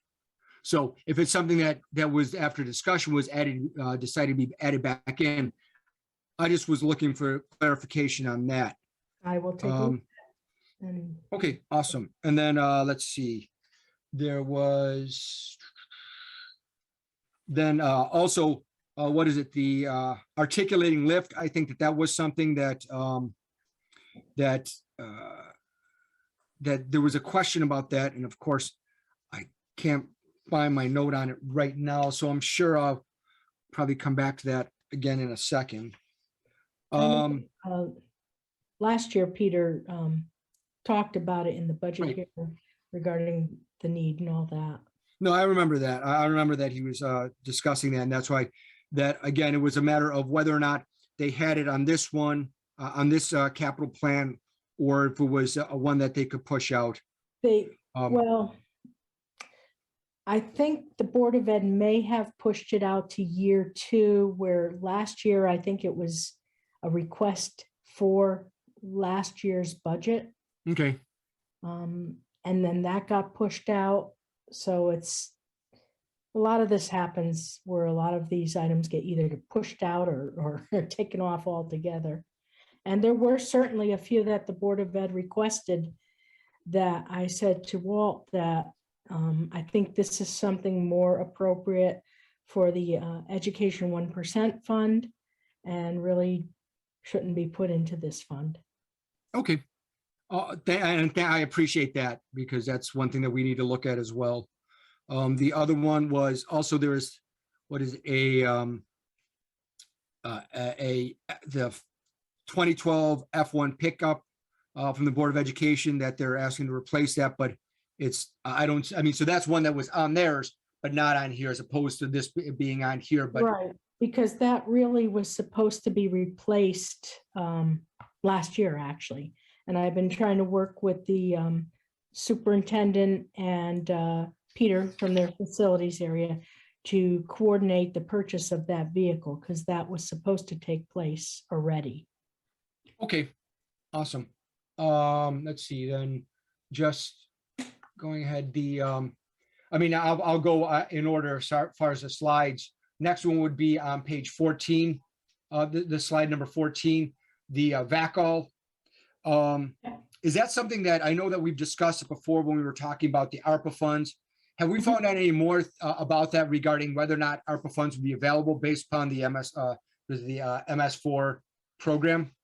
Yes, I have looked into the ARPA funds, and also tonight is I don't know if she's still here, she may be gone, our new grant administrator. But from everything that I'm reading in the new legislation for the final rule, because this addresses stormwater drains and it cleans them and is directly related to that, this is something that would be approvable under ARPA. But I couldn't just say we're going to use ARPA funds, because certainly that's up to the town council and subcommittee to deliberate and determine if they want to move forward, which it is on our list of things to look at. Okay, well, that's good to know. I appreciate that. And I'm hoping that our grant manager is on here, because that's the one thing that I was going to ask next, is to see if there's any of these capital expenses that we're looking at getting any type of grants, or that they may be eligible for certain grants, so that we could sort of assess that when we're looking at this overall. I know she had to leave at a certain point. I'm just going through. Lisa, Yeah. I'm still here. Okay, I mean, and I'm not looking for an answer right now, but if that's something that we could get as far as a a document or something from you, Lisa, that would be able to sort of show that these are the capital expenses. These are some of the things that may be eligible for grants. Mhm. That would be outstanding. Oh, definitely, especially, if there's anything for next year, we're gonna look for whatever we can get a grant for. And Right. thank God that Leslie's on board now. Leslie Campolongo. I'm sorry. Campolongo. Thank you. I did get it right. Welcome Um, aboard, Leslie. Thank is, you. uh, Pleasure to be here here. tonight. And You're Darcy saying Hall. that now. Hang on for a second. I'm not afraid. But the years going out, such as, the pickleball courts and things like that. Right. Certainly wanting to look for some, maybe there's some recreation grants out there, things that we can use, or maybe, boy, if I had my way, I'd love to use all the ARPA funds to deal with our capital needs and not issue any debt. Well, we have to issue some, but Yeah. you know what I mean? Right. If I had that opportunity, but certainly it has to be up to the town council how you want to move forward with those funds. Okay. Then I'm going to try and limit down the last few questions I have here because I don't want to deny other people the opportunity to speak. But the other thing is on page 24 of the slides, the artificial turf replacement. I know that we've talked about that. There's been a lot of discussion back and forth, and that based upon the information that was provided before through some of our other discussions during council meetings, is that we could potentially extend it out for the 3 more years before we actually, during the original anticipated life term of the turf. Is that something that we could possibly push out like another, instead of year 2 going into year 3 or something, so that we actually get to the actual life term that it was anticipated, rather than having to start replacing it early? Because that way we'd be able to offset some of the expenses that we had with the safer fund savings that we might be able to realize with that we've gotten through the Department of Public Safety. I would like to have Bruce Watt and maybe Scott Lappin respond to that, because my understanding in year 2 is when we were to have to replace it. Okay. Bruce, would you please share your information? Sure. Yeah, I believe the 2 years out is when it does need to be replaced. We've talked to 2 different, I want to say vendors, but companies that are in the turf field business, and I think the major concern is where the length of the fibers of the turf field, of Right. how they've worn down, is the concern, because that's what holds the material in place that absorbs the I guess the compaction of someone hitting the ground. It provides that safety net. So we might have bought maybe a year when everything kind of shut down on COVID, when everything was gone, but moving forward through the pandemic, outdoor activities was at the time, and still is, like the safe thing to do. So the turf field did get some extra usage, or as much usage as it would during a normal year. So we might have seen some time period where it didn't get the usage that we thought, but it still was getting some full usage kind of months into the pandemic. So I don't think we could push it too far out. I don't know if Scott disagrees with that, but I think we're at the point where we do have to start looking at the replacement. Okay. Scott, All do you right. have anything to add, or are you okay with that, Lou? No. If Scott has any other additional input to provide. The only thing I'd like to add is the fact that everybody has seen this whole thing with the supply chain and what have you. Typically we order a large truck today. We won't see it for 14 months. If this order is placed with a potential vendor, it could be just as long before it actually comes to fruition. Okay. No, and you're absolutely right with that. I mean, with the supply chain that we've been having, the problems we've been having, I mean, 14 months, I think nowadays is even very generous that you'll be getting it in that quickly. Let's see, last few questions that I have here. Going to page 27, the year 4. Thank you. Okay, and I'm going to be directing this towards Chief through you, Ms. Hancock. Sure. As far as, well, first off, PPE, I think that's great. I've seen the equipment we've done. I mean, when we went through and we viewed it before and haven't been at the firehouse, I think that's something that, definitely, that's something that that we definitely need to do, because I know how important that is. And that's something that I'm not even going to question. I think that we should definitely look at that, if not earlier. If we can hold off that long, that's great. But if we can get it earlier, I think that's something. Then the other thing, so if I may, Chief, the 1991 truck 240, is that the ladder truck that we're talking about, or was the ladder truck one of the other expenses? Lisa, can I answer? Yeah, by all means, please do. So the 1991 is the ladder truck. That's the 105-foot aerial that's placed at Station 240. That's the one that we had bought used when we had gotten rid of the 1990, and then we refurbed it. So when we bought it, we said we would try to push out, to buy another 10 years. So yeah, that's a very guesstimated number at $1,350,000. I can tell you that Warehouse Point just took delivery of their new ladder truck last week, and their ladder truck came in at $1,200,000, and that was just as of last week. We would like to address the council and the management to put this on the agenda for year 4.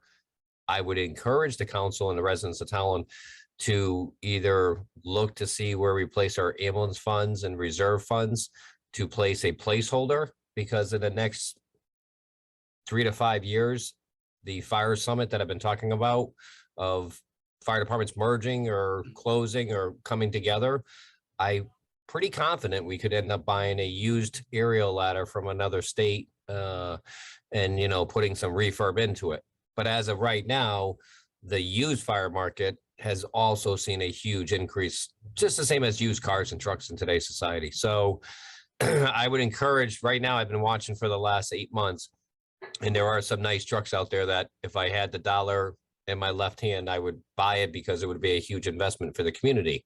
But then again, we place it as a placeholder, and as future, hopefully infrastructure or something else takes place in the town, maybe that's something that we can cost share to look at, placing, some of the burden on some type of a development or something else, and placing, waiving fees or different things. We've had those discussions before, but I have to put it in there because it's one of those items that keeps getting bounced out, like Lisa has said. So the personal equipment, you'll see there are some funds, I think in a couple of years before, or something else, we're playing games as far as where we place that equipment. And what ends up happening is personal protective equipment is only for that 10 years. And we replaced a couple sets already this past couple of years with live burns or actual fires or people that have got burned. And once it gets done, damaged, it's a throwaway. And it can only be washed 25 times, and it only lasts 10 years. And now the price of the gear has just gone up 43%. So, and like you said, when you order it, you're waiting 8 months. So you take your frontline personnel offline, there's no fire department. So like I said, I just want to put it in there as a placeholder. But I would encourage good management practice to put something off to the side with extra funds or extra savings of what we end up doing. Or even looking at some of the other, funding capabilities that are out there. There's a lot of communities that are purchasing the apparatus over the next year to 2 years with some of this different funds that you just talked about tonight earlier, or some of the other grants and different types of things. So something maybe we can look forward to. Okay. Thank you, Chief. I guess my request would be so that we don't run into the situation like we ran in earlier regarding the fire trucks and some of the other equipment that we were looking to replace. Through you, Mr. Chair, and and Ms. Hancock that if we could, if Chief Lytle could possibly start putting together those proposals and specs so that we could keep an eye on that. So if something does come available that and that with the especially with our grants manager now, if there's something that comes available that we could jump on that as quickly as possible. Thank you, Mr. Chair. Thank you, Ms. Hancock. That's all I have at this point. Very Hopefully I good. won't have a second round. So because I'm sure everybody's done with me. So thank you very much. Thank you, Councilor Liu. We're never done with you. Thank you, though. Councilman Murray. Thank you. I have some questions. Lisa, you said several times that there's a number of items that are needed now that had been previously delayed or pushed off. Mhm. Do you have, kind of off the top of your head, a value number to that? Like how much of this $25 million is now urgent because of previous decisions made to push it off? I don't have a number off the Okay. top of my head, but also part of that 25 million or 24 million is also debt that has already been previously approved that has not been issued yet or is in notes that we'll Okay. be going into. So, that is a combination of everything. I can tell you that a lot of the major equipment that's listed here, such as library, oh my God. Capital equipment such as dump trucks, pickup trucks, things that the public works have needed, the sweeper, the backhaul, a lot of that stuff has, especially the backhaul, has been pushed out quite a few years. Okay. Well, I do really appreciate the fact that you're making us aware of that, keeping that kind of front of mind. And I think you're right. I think pushing things down the pike is probably not the best way to go.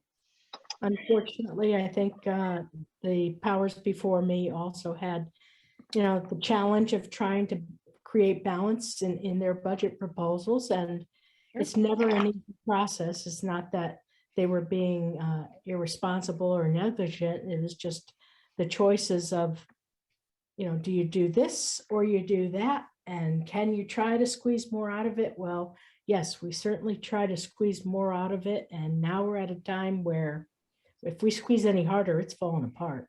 So Yeah, I think this council is ready for that challenge. So I definitely recognize that there's a challenge there. I had a question, sort of a high level question on page 39 of our packet. So it might be page 38 of your slideshow. I will take a look. What was it regarding? So it's 37. It's page 37. Oh, there is a typo there that I need to Yep. deal with. It's actually not, that's not it. This middle column says general fund budget. And these numbers are, about $4.7 million. Mhm. But you had said you were recommending that we use 255,000 and change from the general fund this year. So I'm just a little confused. Okay, this slide here refers to our debt service plan. This is Okay. what we pay for, like your mortgage or whatever. This is our bonds that we owe a bond payment for. We pay principal and interest each year. That's what this refers to, of how much we owe on debt that has already been issued. Okay. So the 255,000 is what we're doing as a pay as you go, Okay. and it's not debt. Okay. Got it. Thank you very much. I appreciate you clearing that up.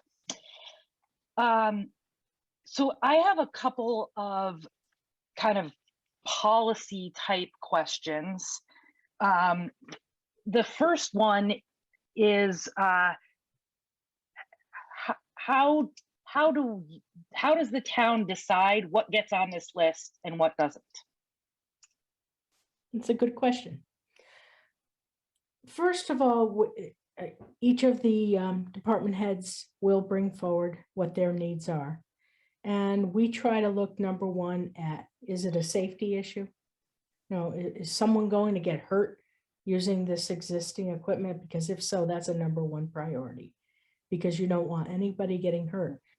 Number two, is it a state or federal mandate, such as like our MS4 program of what we need to do with storm drains? We'll look at things that are mandated that we absolutely have to comply with. So we will try to prioritize on some of those requirements, as well as, is it going to create future efficiencies, things like that. So we look at the priority and the need, and we try to prioritize the best we can to meet those needs with the dollars that we have available. Okay. So is there a list of things that didn't make it? No, everything that is in the plan, I did not, well, wait a minute, let me back up. Not including the Board of Education. Everything that was requested in the plan is in there. There may have been one or two items that got pushed out, but Okay. I tried to make sure that if I was pushing them out, that hopefully it was not going to be a major impact on the operation. There were things that I had to put right up front because they were at a point where they had to be addressed. Okay. But there are things that the Board of Education requested that didn't make it? Yes, there were some things like Wi-Fi access points, things like that, which I felt were more appropriate to be used out of the 1% fund, because capital needs and technology, things like that, would be more appropriate for that type of capital improvement out of that fund. It's just trying to absorb the costs of all these things. We just can't do it. Sure. No, I appreciate that. So one of the things that we look at in this plan is paying for things like the fire chief's vehicle. There's some trailers, I believe, that were paid for by the Tolland Fire Department. I'm sorry, I'm going to get the name wrong. Some sort of a donation fund from the fire department.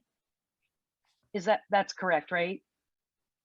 I'm pretty sure that, yeah, there were definitely the fire chief's vehicle was provided for by the fire association each year, Okay. each time it was due. And there were other things such as trailers that were donated to us in the past, and they're to a point where they do need, at that point in time where they're planned to be replaced, will need to be replaced. Sure. And I think it's great that we've had that opportunity in the past. I'm wondering, when those items are donated, is there a process that has to happen to accept those items as part of the capital items that the town now owns, and therefore assumes maintenance costs on and or replacement costs?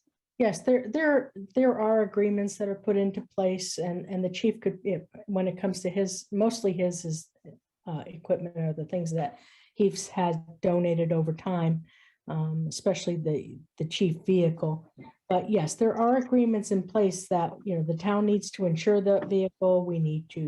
It's turned over to us for the title and such, but also we need to maintain them and do any repairs that are necessary. And we've just been very fortunate to have them replace them. Sure. So there is a process that happens where someone, I guess I'm guessing the town manager's office approves the purchase or accepts those items as something that the town is willing to maintain going forward. Right. There's been a long-standing agreement, and if you need more information on that, we can get it to you. or, Okay. No, I wanted to know if there was a process in place, and it sounds like there is. yep, So thank you. Mhm. I know that the capital non-recurring fund is getting money put in each year here. And I know one of the questions that you included, it's sort of in the back of the packet, which included a bunch of questions. One of those questions was, are we putting enough in there to account for depreciation on a yearly basis? And you had said no. How much more would we have to put in there in order to account for yearly depreciation $3-4 million, maybe. per year? Yeah, And that would cover, it all- could be higher than that. I don't even have I looked at that many years ago.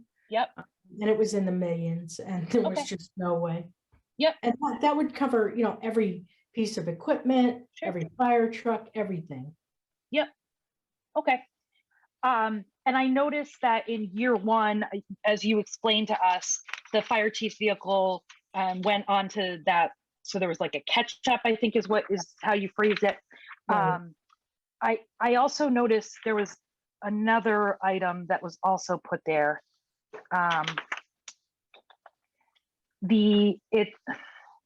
It's in the year one packet under the VACL. So it says replacement of light duty vehicles to reserve for current year depreciation. Some of that's coming from the cemetery fund, or it's all coming from the cemetery fund. Yeah, I took some depreciation out of the cemetery fund for 1 year. Okay, so that's not a It's not a continual thing. and it's not a contribution to the CNRE. It's a withdrawal. It's which one? That was for the public works, right? Yeah, it had to be. Yeah, it's the one right under the VACL. Yeah, give me a minute. I'm trying to get to that page. Just a second.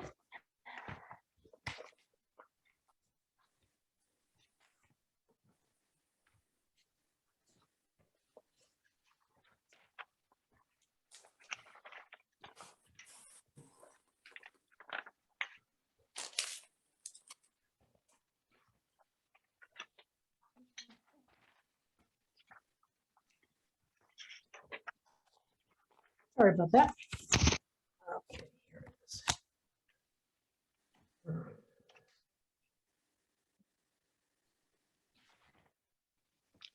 Okay, I got it. All right, the 14,862.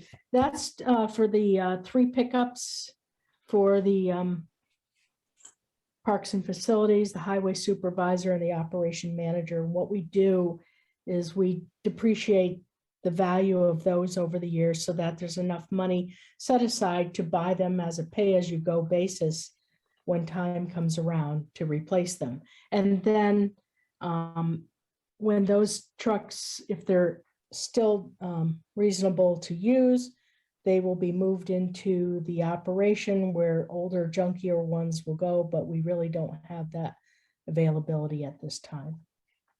Okay, so this is then a contribution to the CNRE.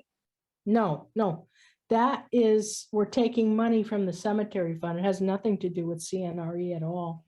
Okay, We're usually that gets charged to the general fund, but I was trying to reduce the impact. okay. This is So ultimately in year one, there's the $73,000 for depreciation. That's coming from the general fund for town vehicles, 25,000 or so for Board of Ed vehicles, plus an additional 14,000. right, and the 14,000 is coming from the cemetery fund one time. Okay, In future years, it will come from the general fund. okay. All right, so that makes it quite different. That does add to the contribution or the charge in year one. Thank you. If we take the VACL off the capital project Sure. and move it, pay for it from ARPA funds, would we then fill that gap of approximately $500,000 by moving something else up? Or would your recommendation be to just not spend that money? My recommendation would be not to issue the debt. Because Okay. certainly my only alternative right now is to look towards debt to meet the needs that are the demands that we have to face right now. And if we can get it a different way, then let's not issue the debt. Thank you. You talked about a projected point in the future when things switch, where we put more funds in the CNRF than we take out of the general fund. Do you have an estimate of what that point in time might be? Right here. 26-27 fiscal year, you will see that our debt service is planned to go down to about 4.6 million. So at that point, if the budget were still there, you'd have an extra $181,000. Now, the council can certainly say, you know what? No, you're bringing that to 4.7 million, and then you'll have, 131 to set aside towards capital for the future. And the Okay. goal is to have more here in the future that can be set aside so you don't have a lot of this. That's going Sure. to take some time. Okay. And that decision that you, that hypothetical that you referred to, that the council might decide to bring it down to the general fund budget to 4.7 or something like that, that decision is something that needs to be made in, as we go into that fiscal year, as we decide on the budget for that fiscal year. It's not something we decide now. No. Thank you. I see that we are budgeting about $1 million every year for roads. And I wonder how long that number has been at $1 million, and, at what point do we need to consider possibly increasing it, because $1 million doesn't actually cover our road repairs every year anymore? I'll defer to Scott Lappin to respond to that one. Thank you. Scott? I believe this is our third year in the second 5-year bond, or five-year, $5 million bond. And you're right, it doesn't go as far as it used to go. The problem is with the crew size that we have, we do quite a bit of work when it comes to the roads. First thing we do is we remove all the curbing, we address the catch basins. Basically after that, it's depending on what the surface treatment is, whether they come in and do a cold in place, they reclaim, they just mill. Our crews are out there. And to be honest, we're going from probably April until October, because once they finish, we go and we backfill all the curbing. There's quite a bit. And for us to try to, even if we were fortunate enough to get $1.5 million, we'd have to try contracting out some of those services, which are going to cost us a lot more money. $1 million, the rating that Lisa talked about before it's called PCI, which is Pavement Condition Index. We're striving to get to 70% townwide. We have quite a few roads that are down in the 55% rating. We have some that are much higher, some of the roads that we've done, obviously, within the last few years.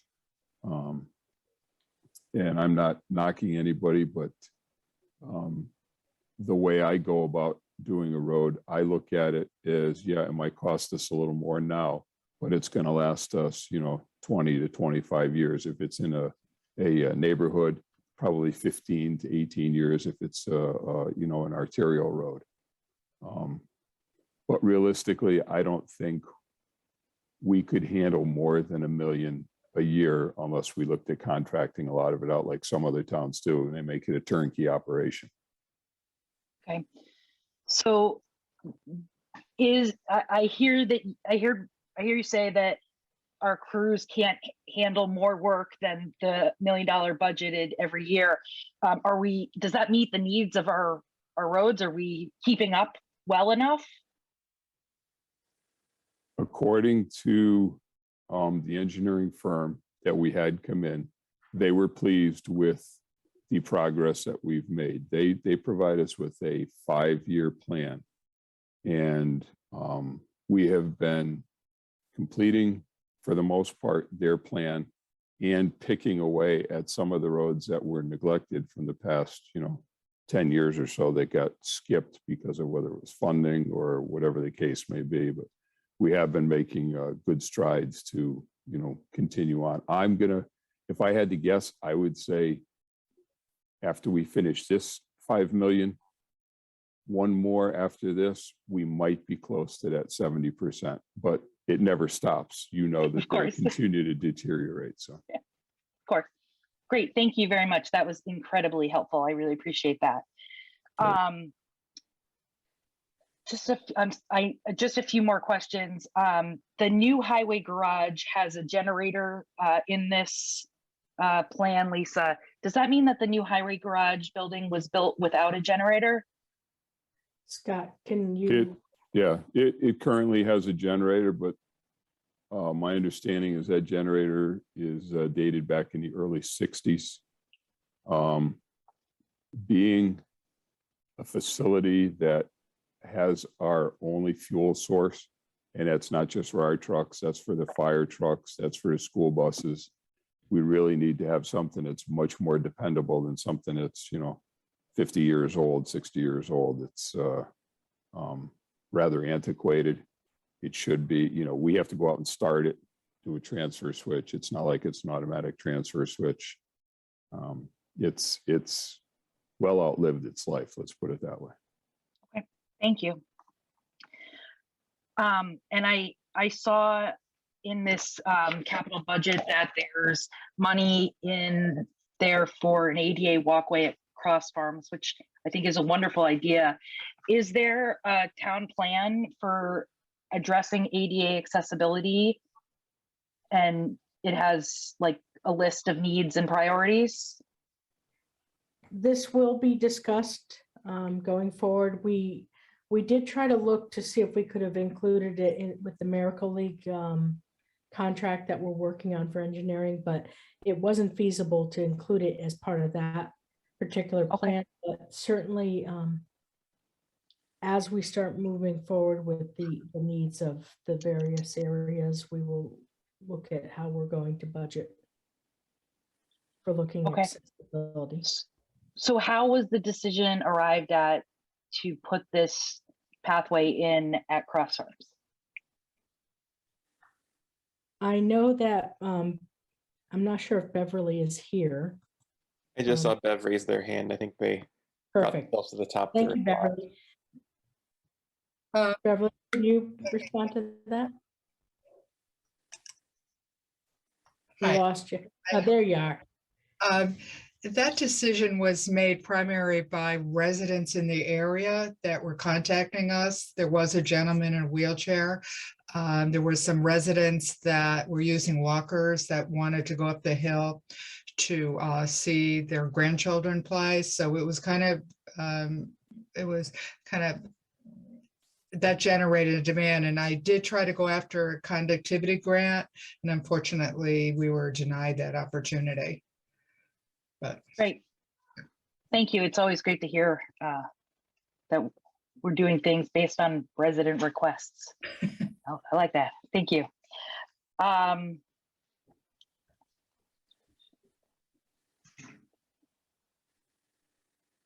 Oh, I know. How much non-referendum debt, Lisa, has been issued in each of the past several years?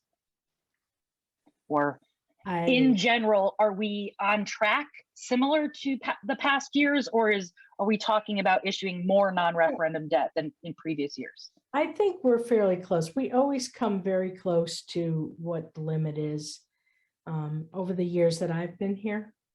Okay, so this is not different than previous years. It averages anywhere between 1.5 million, 2 million. Sometimes it may go as high, a little over 2 million, but I'd have to go back to each and every one of the budget books to see exactly what it ended up at. Okay. And then I guess one more question. It looks like there's a number of pieces of equipment in here that we're replacing in part because they're old and they've worn out in different ways.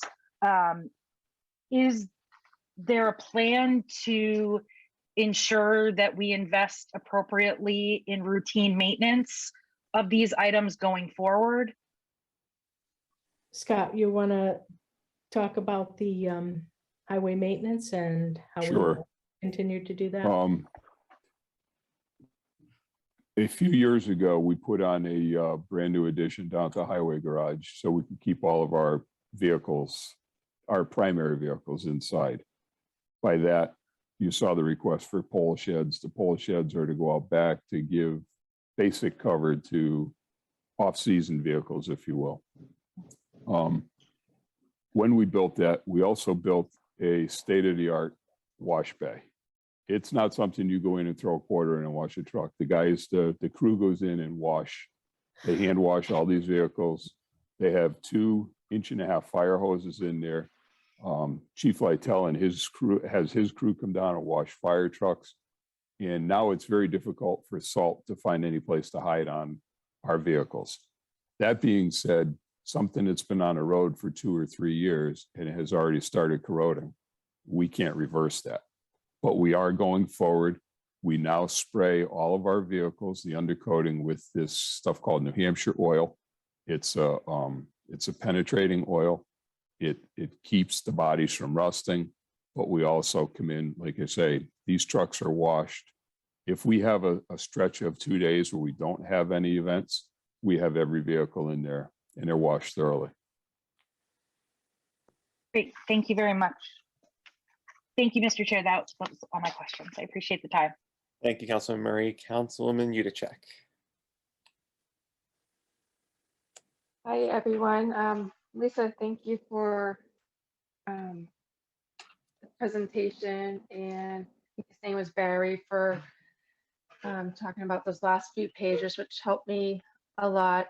I only have a couple comments and a couple questions. So I know I asked about the backhaul and using the Opportrons. I think I sent an email to you and Ms. Nuccio back in December, and last month, I think it was last month, we were able to get it on that spreadsheet to do further I don't know, looking into it. Mhm. It sounds like a fantastic idea. We could save $495,000 out of the capital budget, and probably I would assume some interest, if I'm correct, Yeah. on that as well. I think if you scroll down to all the questions that were asked, I know. Here. Sorry, I just had to move from room to room, so I'm trying to get reorganized Yeah, too. So sorry about that, everybody. But I think what you mentioned in that response to if the funds could be used for that, if the council, I know we would have to vote on that, I'd have to go through ARPA committee and everything like that to vet it out. But it sounded like you would want to get it off pretty quick. Does that mean quick before we vote on the capital budget, or Well, like would we certainly. have enough? I'm sorry, go ahead. Oh, I'm sorry. I thought you were asking me to. I was asking you, go ahead. You know, as far as the 495, if I could pull that out of the capital budget before we start moving forward and building it in and then going to referendum with it in there, then, you know, it's much more efficient to, if it's approved now, to do it that way. If we decide after the fact that you want to wait and see and then let this go through the budget process, then what I'd be doing is either issuing, well, let's see, next year's full bonds. I'd be issuing the bonding for it next year because of, unless there's a delay. I usually look at when I issue the bonds based on when we'll get receipt and have to pay for it. It would be very difficult to pull it out of the bonding if I've already issued the bonds for it.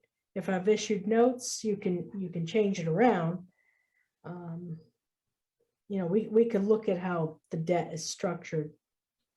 But it's best to do it now if that's how you want to do it.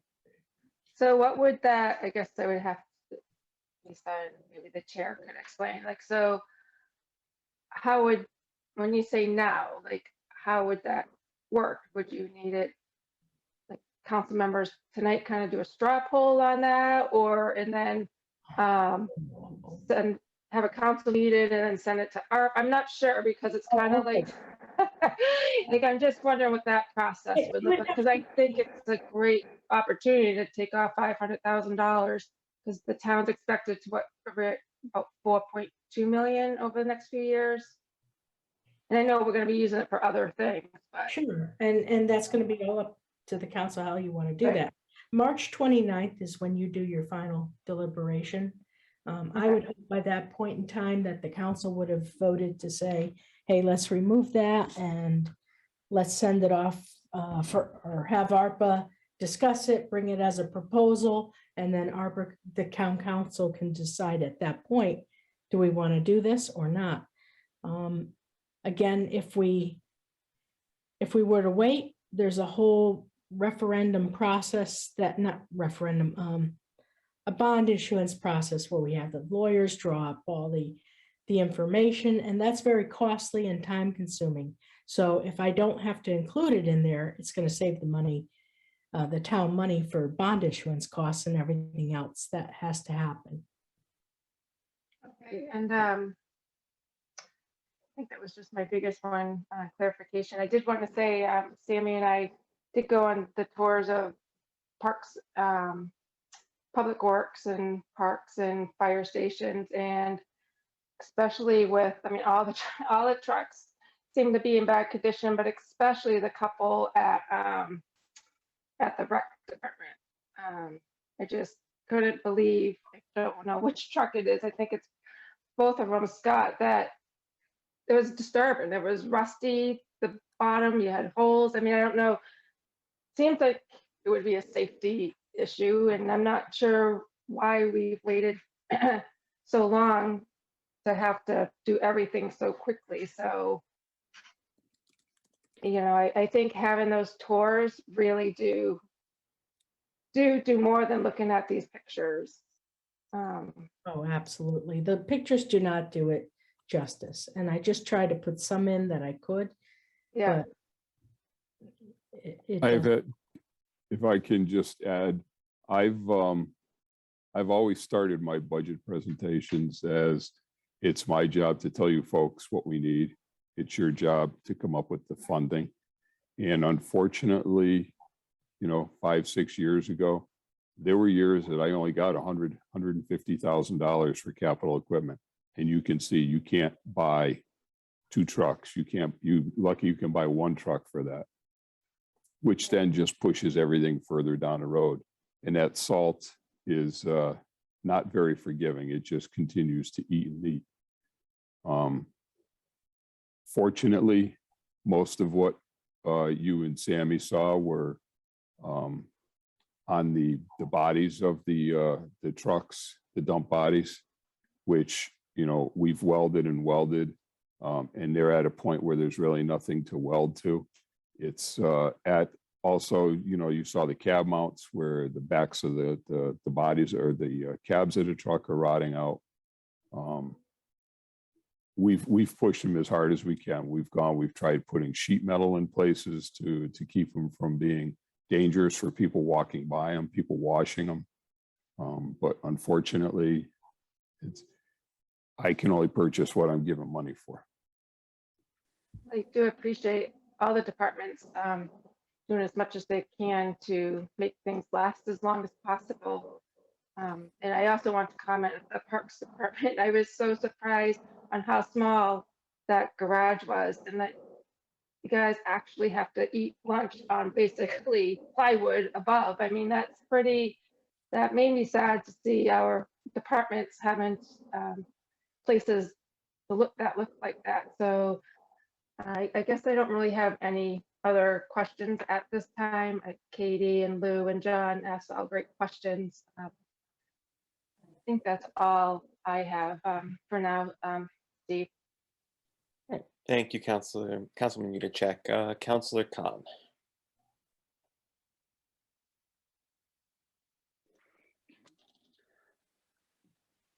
I don't think so. I'm going to take much time, but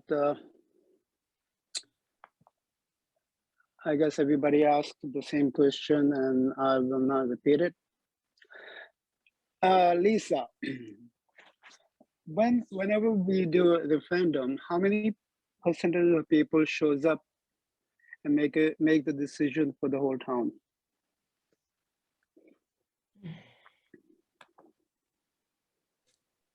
I don't remember the numbers offhand, but I think we're like 25% of the voters show up. Anywhere between 18 to 25%. Few thousand. About 2,000 people make the decision for 15,000 people. Okay. The second question for you is, let's say I'm just giving a small example, that tennis court. Tennis court is by the high school. I think that's more important because of the high school kids and everybody else. Yeah, even though I do go there, but maintenance. I mean, so it's like 80,000. You said 80,000 bucks. $82,000. Yes, ma'am. Is there maintenance to it, or is there any way we do something about it, or is What we do, basically? we've, through the years, we try to do the crack sealing that we can do. And I think, Bruce, if you want to also discuss some of the maintenance that has been done on some of the tennis courts and such. Yeah, I mean, every year we have the courts power washed to get some of the black mold, if you will, off of there. It also cleans out those cracks. But those cracks that you see, and Scott can probably talk more about it than I can with his knowledge. I do. You can stop the cracks, not stop it, but even repairing that crack, it doesn't stop it from extending. You're just kind of repairing the actual spot. So you're not going to actually ever stop that crack from making its run from where it is. And unfortunately, along with it, you can see in the center picture there, you have some of those center strap anchors there. They have also popped. So now, unfortunately, with the weather in New England, you get that the freeze thaw, water gets into these cracks, and damage is just done. And so, unfortunately, with 6 courts out there and the amount of crack repair that needs to be done, we're looking at a significant amount of money just for repair. Sammy, if I can add to that, the repair on this, it's not as simple as somebody blowing out that grass and dumping a filler in there. They come in with a router. They router out those cracks, then they fill it with a material. But the problem is, and you've seen it in driveways, asphalt gets very, very hot in the summer and it expands. Then it shrinks in the winter. So that rubberized crack fill only stays for so long, just like it does out on a road. Okay. As I said, I do go to that court and I've been there for quite a few years now. Scott, this question for you is a sweeper. Sweeper, like, I don't think so. In my 20 years living in town, and only on major highway like 95, and I only seen it like maybe about 3 times in my lifetime. And why do we need it? Is it complied by state of Connecticut, or do we have to do it? Because that's a state 95, that's their problem. Is it our problem? Yeah, it falls under that same program, the MS4, just like the VACOL does. You're supposed to go out and sweep the roads after a visual inspection is done. We don't use sand on our paved roads, which used to be the driving force. You had to get the sand off the road. We go out with the sweeper. We have a lot of areas that are rural, and we use the sweeper. We go out, we cut the banks back to keep the growth from coming out. But there is a fair amount of debris that ends up on the roads. Last year, we swept the entire town. It's rare that we get to do the entire town. We usually do half one year, half another year, but last year we were able to get out and do the whole thing. Beautiful. That's good. Second last question. Not the last question. Second last question is all three departments, fire department, Board of Education, and Scott, you, Ms. Public Work, and everybody else. My only question is, I own a small business and everybody knows me, how I made it to this point for worked 100 hours, 120 hours a week. And finally I got up to that town of Tolland supported me and people supported me and I'm here now.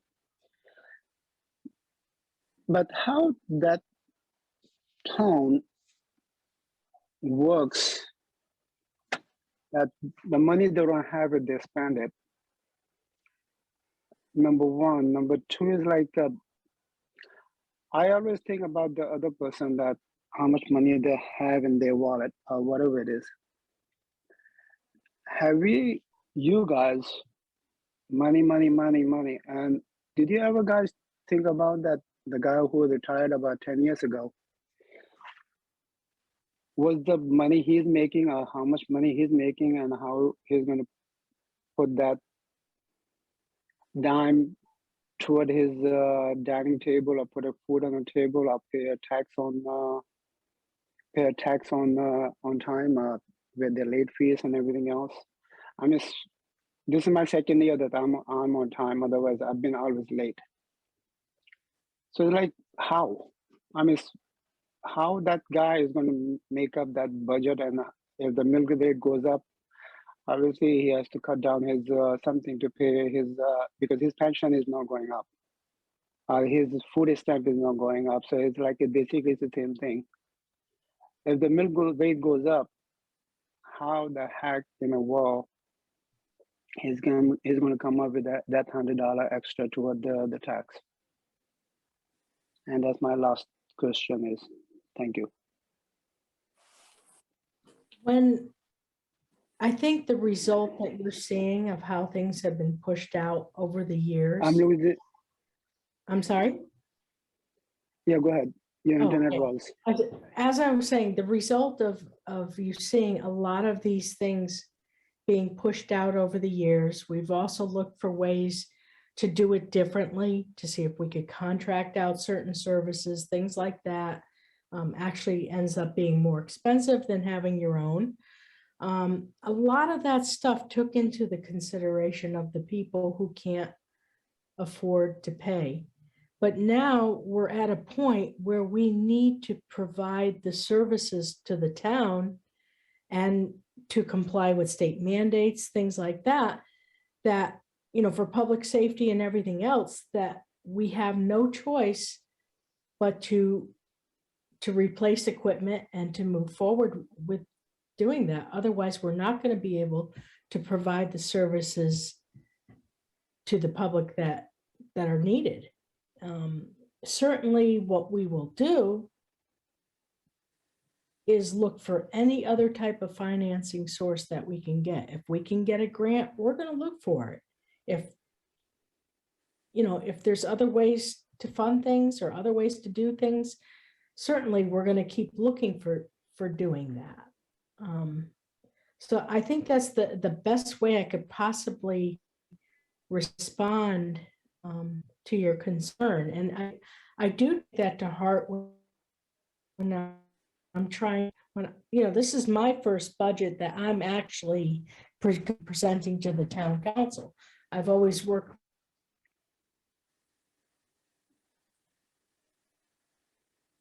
I'm losing you. I don't have the other section. balance. We're trying to look at. I'm sorry, can you hear me? Is it, I don't know if is it your internet or mine, but it's like you Can you are, hear me now? yes, much better.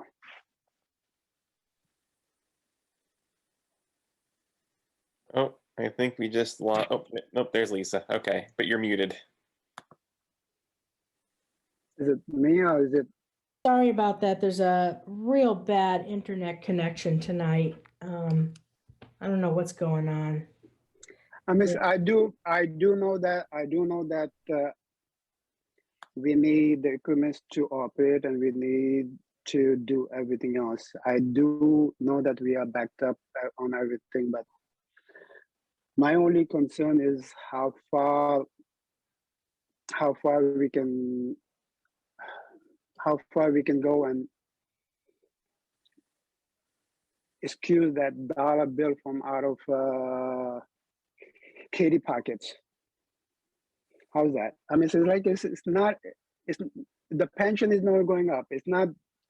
Everybody's salaries is about the same. It's not something that we are generating more money. I mean, I know that everybody needs something. Fire department needed a truck. Scott needs something. Yes, I do agree with that. But it's like, you know what? What's the mill rate? Is it what, 37% mill rate at this point? 39? I'm sorry, I didn't hear you. What's the mill rate is? I'm sorry. Oh, 3711. I think it was. 3711. Is that 3711? Are we getting that much service out of the town of Tolland for that 37%? What do I say? My only question to you, I'm sorry, I will not say anything else beside that. My only thing is at my house, at my condo, whatever it is, the only thing I see is in town of Tolland is a garbage truck. And I'm not going against anyone. Okay, don't take it personally, it's business. The only thing I see in on the road is a garbage truck that pick up every week the garbage and everything else. Second thing is I see the plow truck. Is that 37% equal to those services? I know that you guys do more than that, but it's like that's the only thing I see. That's the only thing that as residents sees it. And it's not something that I'm going against John or Scott or anybody. I'm just talking a general conversation. So every department is there, and then is that a general question or is it like coming after someone? Well, I like to have the answer. Okay. All right. First of all, the 37 mils is $37 per $1,000 of value of your property. It's not 37%. It adds up. But that's okay. I was just trying to clarify that.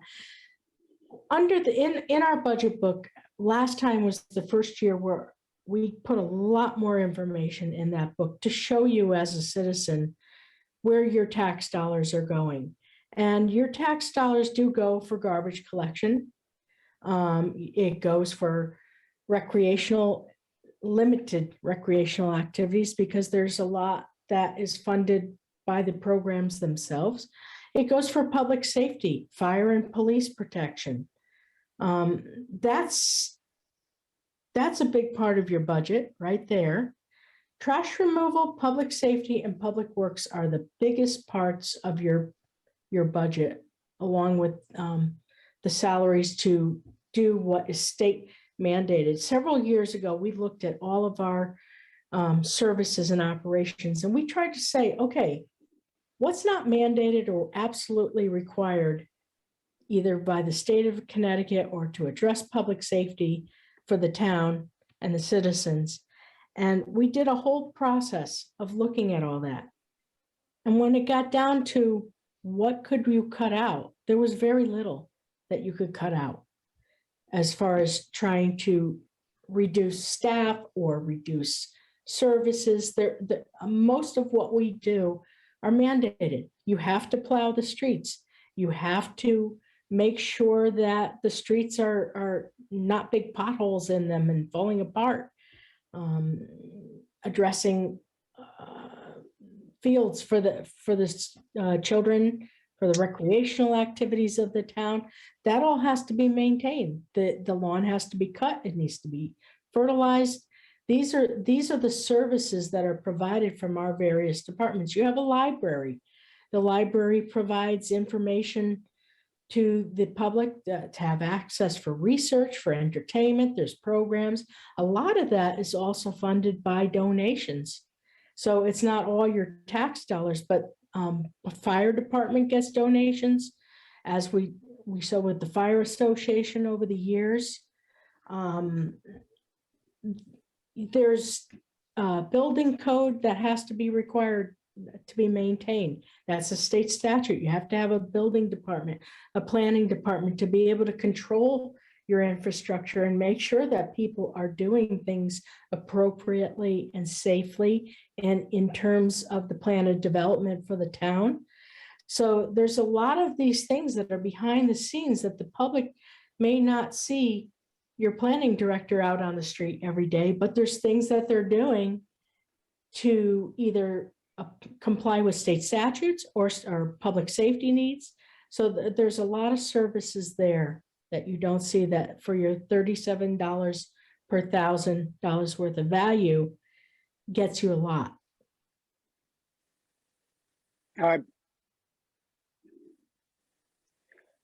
You did answer question, but it's like at the bottom line is like, what about that person retired 10 years ago? Can he afford another hike? That's number one. Let me finish it. Mm-hmm. Number two, right, as a town manager, fire chief, Scott, Bruce, and Board of Education. I mean, I don't know much better about Board of Education, but it's like, I can tell you for those two people, they do a better job than my town is much better. To be honest with you, that's my opinion. That's my opinion coming out from me. Coming out from me.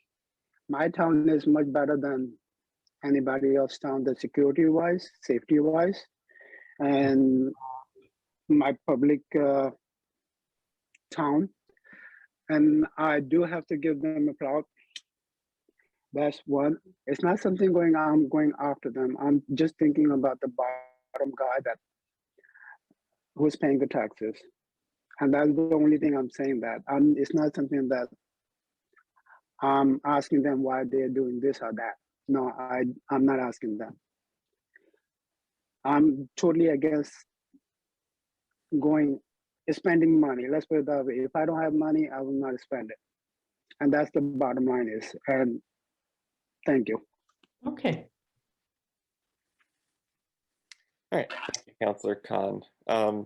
One quick question that I had, Lisa. So I believe you mentioned that we put out a lot more information. What is the site that residents could use to break down the tax dollars that they spend for each department? Because I'm curious, on average, what every resident maybe puts in towards their taxes goes towards contributing to the capital budget debt that we pay off. That, and I don't have my budget book with me, but there was a graph in our budget book last year that showed the different departments and how the funds were allocated based on the different departments, such as public safety, public works, things like that.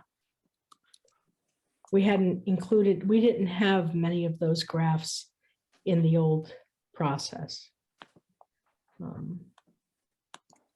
I can assure you, though, when I'm putting a budget together, I'm trying to take everybody's impact into the judgments and estimates that I'm making, and to move a budget forward to you. I'm looking at the poor man or woman that can't afford to pay the bills. We also do have various tax programs out there. And we're going to be working on revising the ordinance. We're in the process of doing that. There's, various social services through our Human Services Division for some people who are struggling. There's various programs out there that we do try to help our citizens that are really struggling. And again, when I'm putting a budget together, I'm trying to take all that into consideration as well as the needs to be able to address the services, unless we get to a point where we say we just can't provide these services. No, that's a fair point. Thank you. I won't ask too many more. I don't know how many members of the public we all have to even open for the public hearing at this point. But I was curious if Chief Lytle would be able to answer or would know, for our ambulance reserve fund, how much do we get per call that gets kind of built into that fund? And do we know perhaps on an annual basis how much is accrued into that ambulance reserve fund to help kind of replenish those funds whenever we need to use it? Go ahead. If John doesn't know, if you don't, Lisa, by any chance. So Go ahead. So the the ambulance fees are set on a state rate. So every year it fluctuates. Then the problem you have is, like I just went to court Tuesday. You have cases from 5 years ago that are still pending. So it's very hard between insurance. And then you have Medicare, Medicaid, and all those different types of things that come back into the Woodlake calls or the other elderly calls. So there's different funding payments. So as far as what we receive, it obviously varies and it's different from year to year. But with our call volume that is going up, we have a great finance department that manages all those checks because we have a third party vendor that does the billing. So there's no conflict of interest or anything. And they end up dealing with the finance department. But we also have 2 contracts with paramedic services. So you got to look at everything as a whole. We end up doing ambulance billing, and then we have a contract with the paramedic. So this way here, the residents or the customers that we have don't get double billed. So your normal ambulance ride could cost up to, and please don't quote me on this one because I don't have the number right in front of me. You got me with the budget number tonight, but I want to say roughly, it could end up costing up to, almost $2,000 for an ambulance ride. The mileage is the biggest one. And what we've been seeing over the past year or two is with Rockville, deferring a lot of patients either to Manchester or Hartford and St. Francis, and now we even have another one that Willimantic's going to be closing down as well. So it's a rippling effect where the graphs, if we did it, would be all over the place, if you know what I'm saying. And then we ended up able to bill a lot of service calls this year.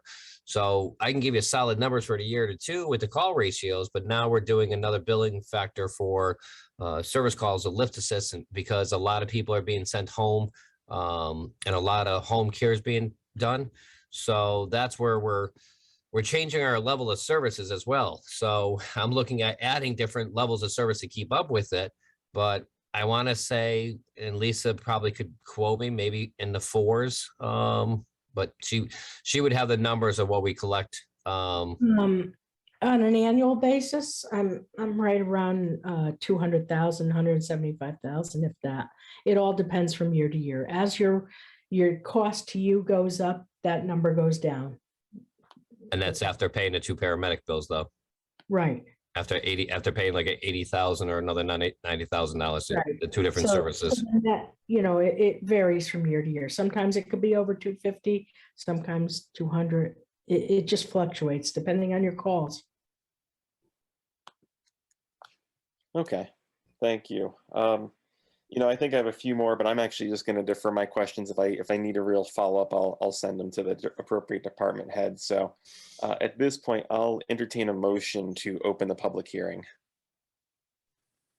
So This is moved. Katie Murray, so moved. So moved by Vice Chair Regan, seconded by Councilman Murray. Oh, We'll sorry. just do a quick straw poll vote for everybody. All those in favor. Vice Chair Regan, Aye. Councilor Luba, Aye. Councilman Udacek, Aye. Councilman Murray, Aye. Councilor Khan. Aye. And I'm an aye, so that's unanimous. So the public hearing is now officially open. If there are any residents still on the call at this point, you can signify by raising your hand with the raise hand function or *9 if you're on a mobile device. I just do want to recognize, and perhaps we can forward this over to Lisa to include in the record.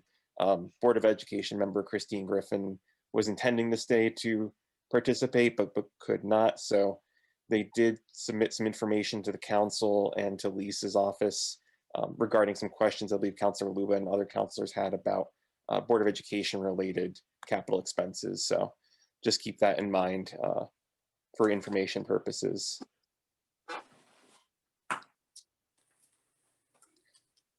All right. Going once, going twice. I would entertain a motion to close the public hearing. Steve, Oh, sorry. I'm go sorry ahead. for interrupting. Before we close the public hearing, Yes. I just wanted to report that in addition to the Board of Ed email that came in during our meeting, we did receive one other email correspondence regarding this public hearing, which I will make sure I forward to Lisa's office to be included in the minutes. Okay. Thank you. Is there any further discussion before we get to that motion to, or well, at this point I'll re-entertain the motion to close the public hearing. Lulu, I'll make that motion. Is there a second? Second it. Second it. All right. Motion is made by Councilor Luba, seconded by Councilman Udacek. All those in favor, Vice Chair Regan, Aye. Councilman Murray, Aye. Councilman Udacek, Aye. Councilor Luba, Aye. Councilor Khan, Aye. and I'm an aye, so that is unanimous. The public hearing is now closed. Thank you everyone for attending this evening, and thank you everybody for your time and diligence. At this point, I would entertain a motion to adjourn at 9:43 p.m. I'll make that motion to adjourn. So moved by Councilor Luba. Is there a second? I'll second Katie Murray. Seconded by Councilman Murray. Seeing no discussion, all those in favor, Councilman Murray, Aye. Councilman Udacek, Aye. Councilor Luba, Aye. Vice Chair Regan, Aye. Councilor Khan, Aye. and I'm an aye, so that is unanimous. Thank you, everyone. Have a great night, and we will be in touch very soon. Take care.